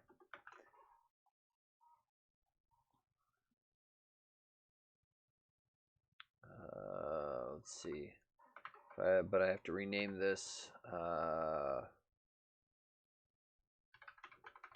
default arguments. And then this gets renamed into here, into here.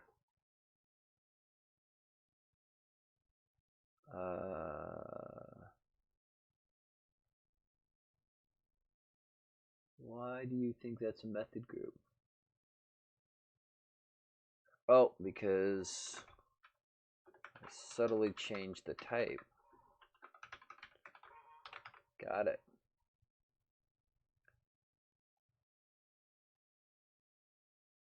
Okay.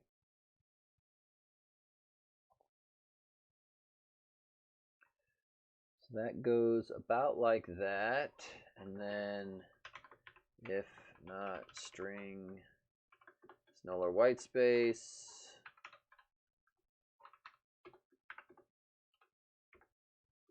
yield return arguments description. Okay, so then this just becomes a string join space get description parts. Symbol that gets cleaned up there, that gets cleaned up there. You become static, and you are missing a closing paren.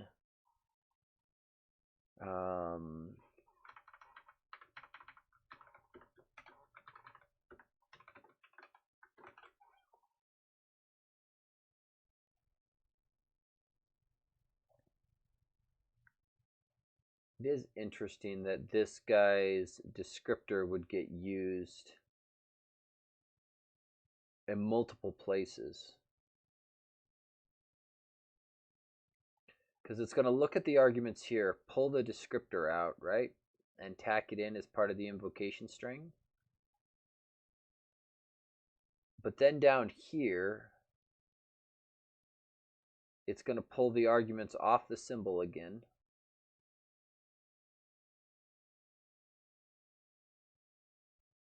So there's room, we could collapse that. And then it's going to call this guy, which we just wrote. I guess this is specifically looking for default value ones. So it is slightly different. Oh, and I left myself a nice bug to chase down later. Okay. So what did I leave left? So this is the individual items. So I think we're gonna nest this for the moment. I think.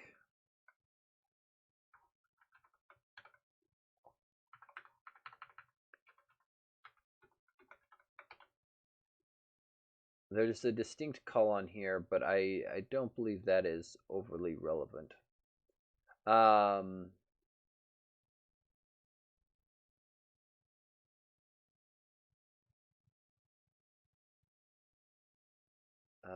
Let's see here, and then this becomes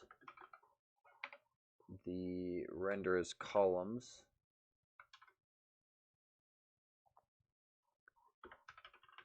That just goes away because we don't have a description. Render as columns.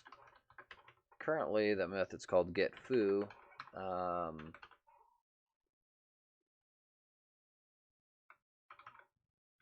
Get options.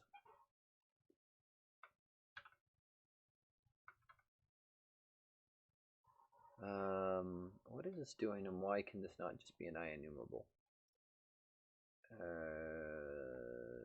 because it's going to do a select and then reiterate over the top. Okay, so we will to array that beast, force iteration, and that should, see, so it wants symbol,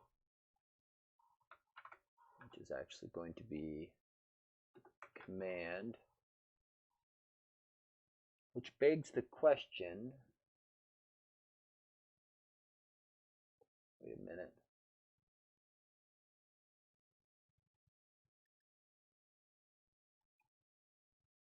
This was pulling all the options off.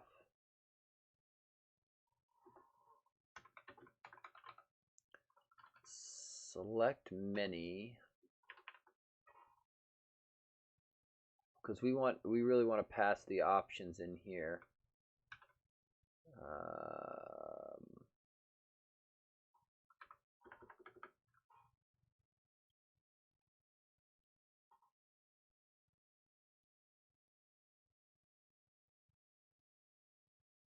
This is showing an IEnumerable, but it really isn't an enumerable.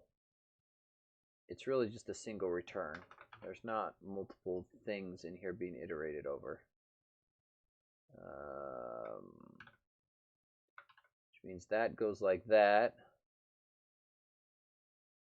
Which means this just becomes options.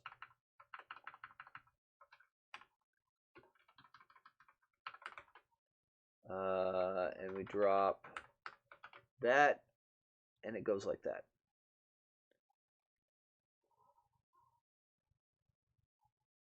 For what little that's worth.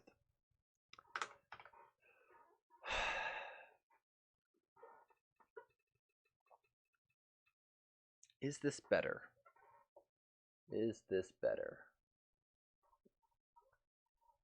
Probably going to have a fistful of broken tests here, but I think this is in the right step of cleanup.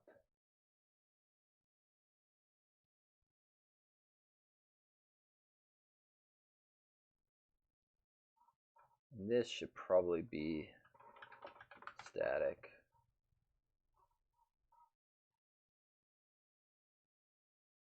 So I'm hoping that at least after this work, there's a few less failing tests. Yeah. Half-heartedly. Oh, no, maybe not. In fact, we may have broken more. Excellent. Argument descriptor argument.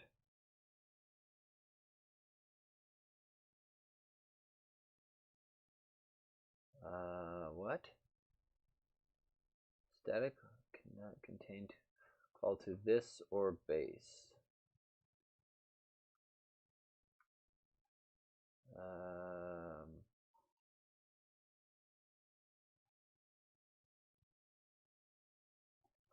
Oh, interesting.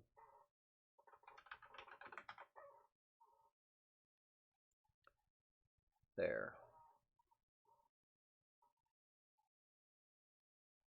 That make that cleaner. That will allow that to be static now. Okay, well, it's a turn of the crank. I don't know how happy I am with it. But I think this is eliminating a lot of the back and forth that the previous one was doing. So I think this is going to get us closer. I think I want to finish out the subcommands and additional arguments one. How close are we? Are we close? I was hoping to bust through all of them. Subcommands, how complicated are you? Man, we just wrote the method for it. Let's keep going. Let's keep going. I really should head to bed, but oh, I just got to keep going. Okay, so add options or add subcommands.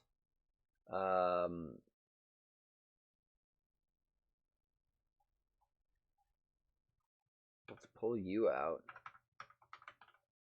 and bring you down. Nope. Okay, so private get symbol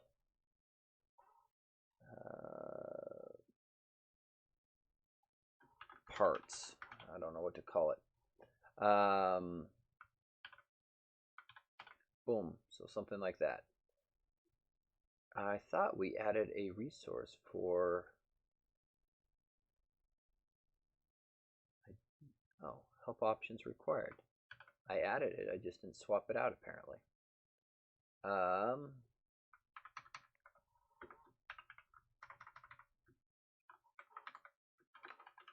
Resources, instance, help.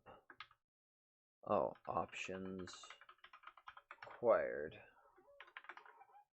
Let's go back here.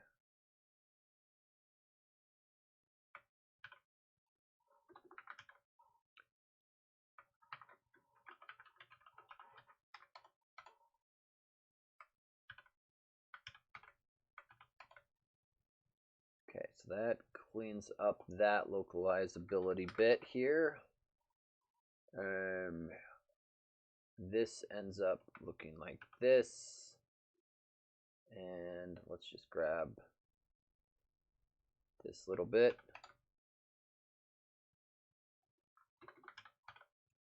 Let's see, so that sits like that. Command children of type command, where x, not x, is hidden. Let's see here. And this just becomes, that goes like that. We do copy, paste, this becomes subcommands, and then we do right heading, and let's see, the other one was doing commands title, so this will be help commands title.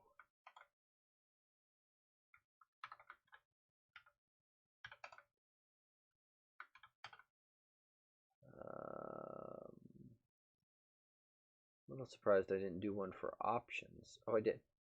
Okay. Let's see. So this guy comes down here. Copy, paste,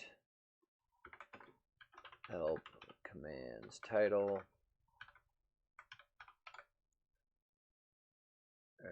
Let's see. Help commands title. That gets written there. Renders columns. That handles subcommands. Okay, done. Add additional arguments.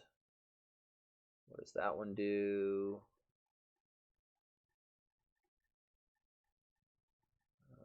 Let's see. This guy here.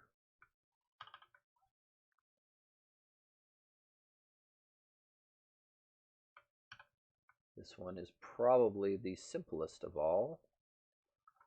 Literally just writes out additional arguments title, additional arguments description.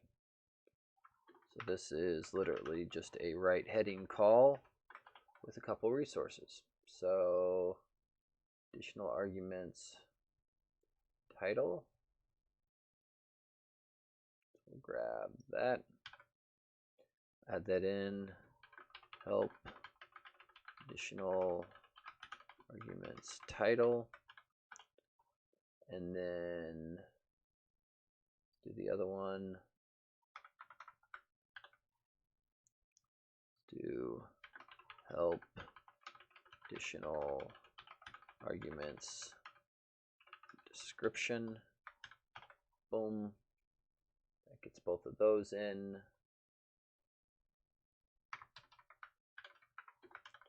Let's see, help additional arguments title.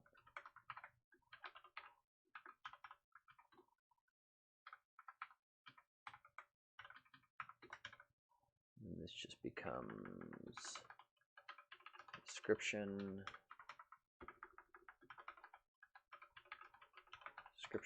and then back on here, resources, instance, help, additional arguments, title,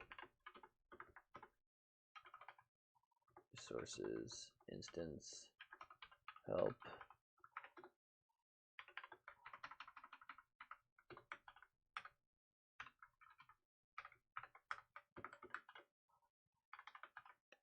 Okay, so kind of looks like that. Let's see, what are the chances that any of these tests now magically start passing? Probably nil. Likely nil. But it'd be cool if we had less than 198 failures. So let's go back up here, see what all we did. Let's see. New help builder, added a bunch of resources. Those all get genned up. That's fine.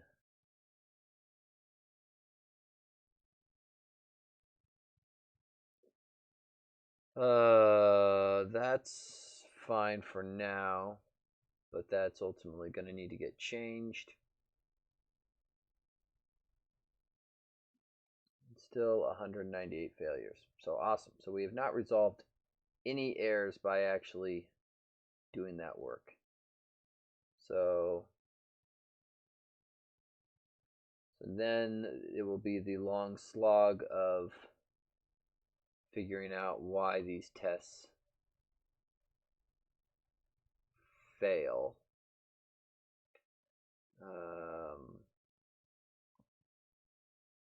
Kind of want to just run one of these just to confirm that some of this is working. So this is using the new help builder. Great, wonderful. Debug.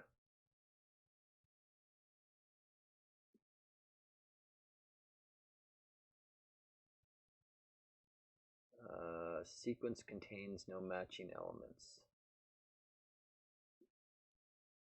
Oh, so we rendered as columns. We did not handle that.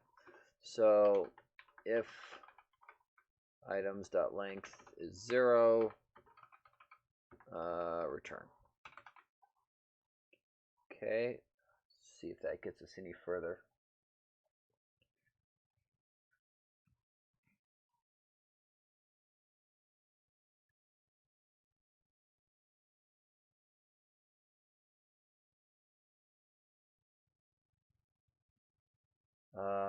Let's see. So expected string.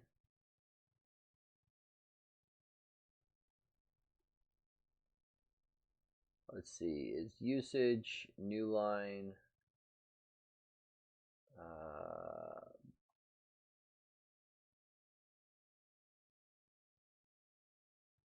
Command help.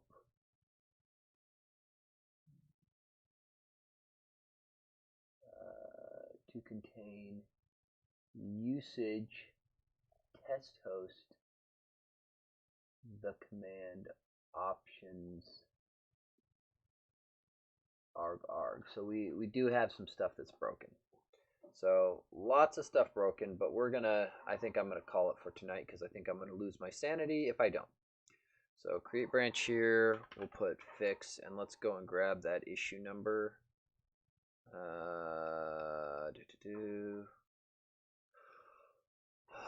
What was the actual... I don't remember what the actual issue was. It was the one under the milestone.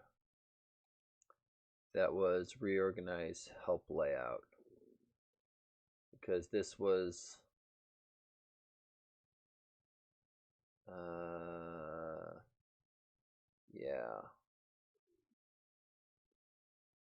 Yeah, so this is ultimately what we want to get to with ideally changing stuff.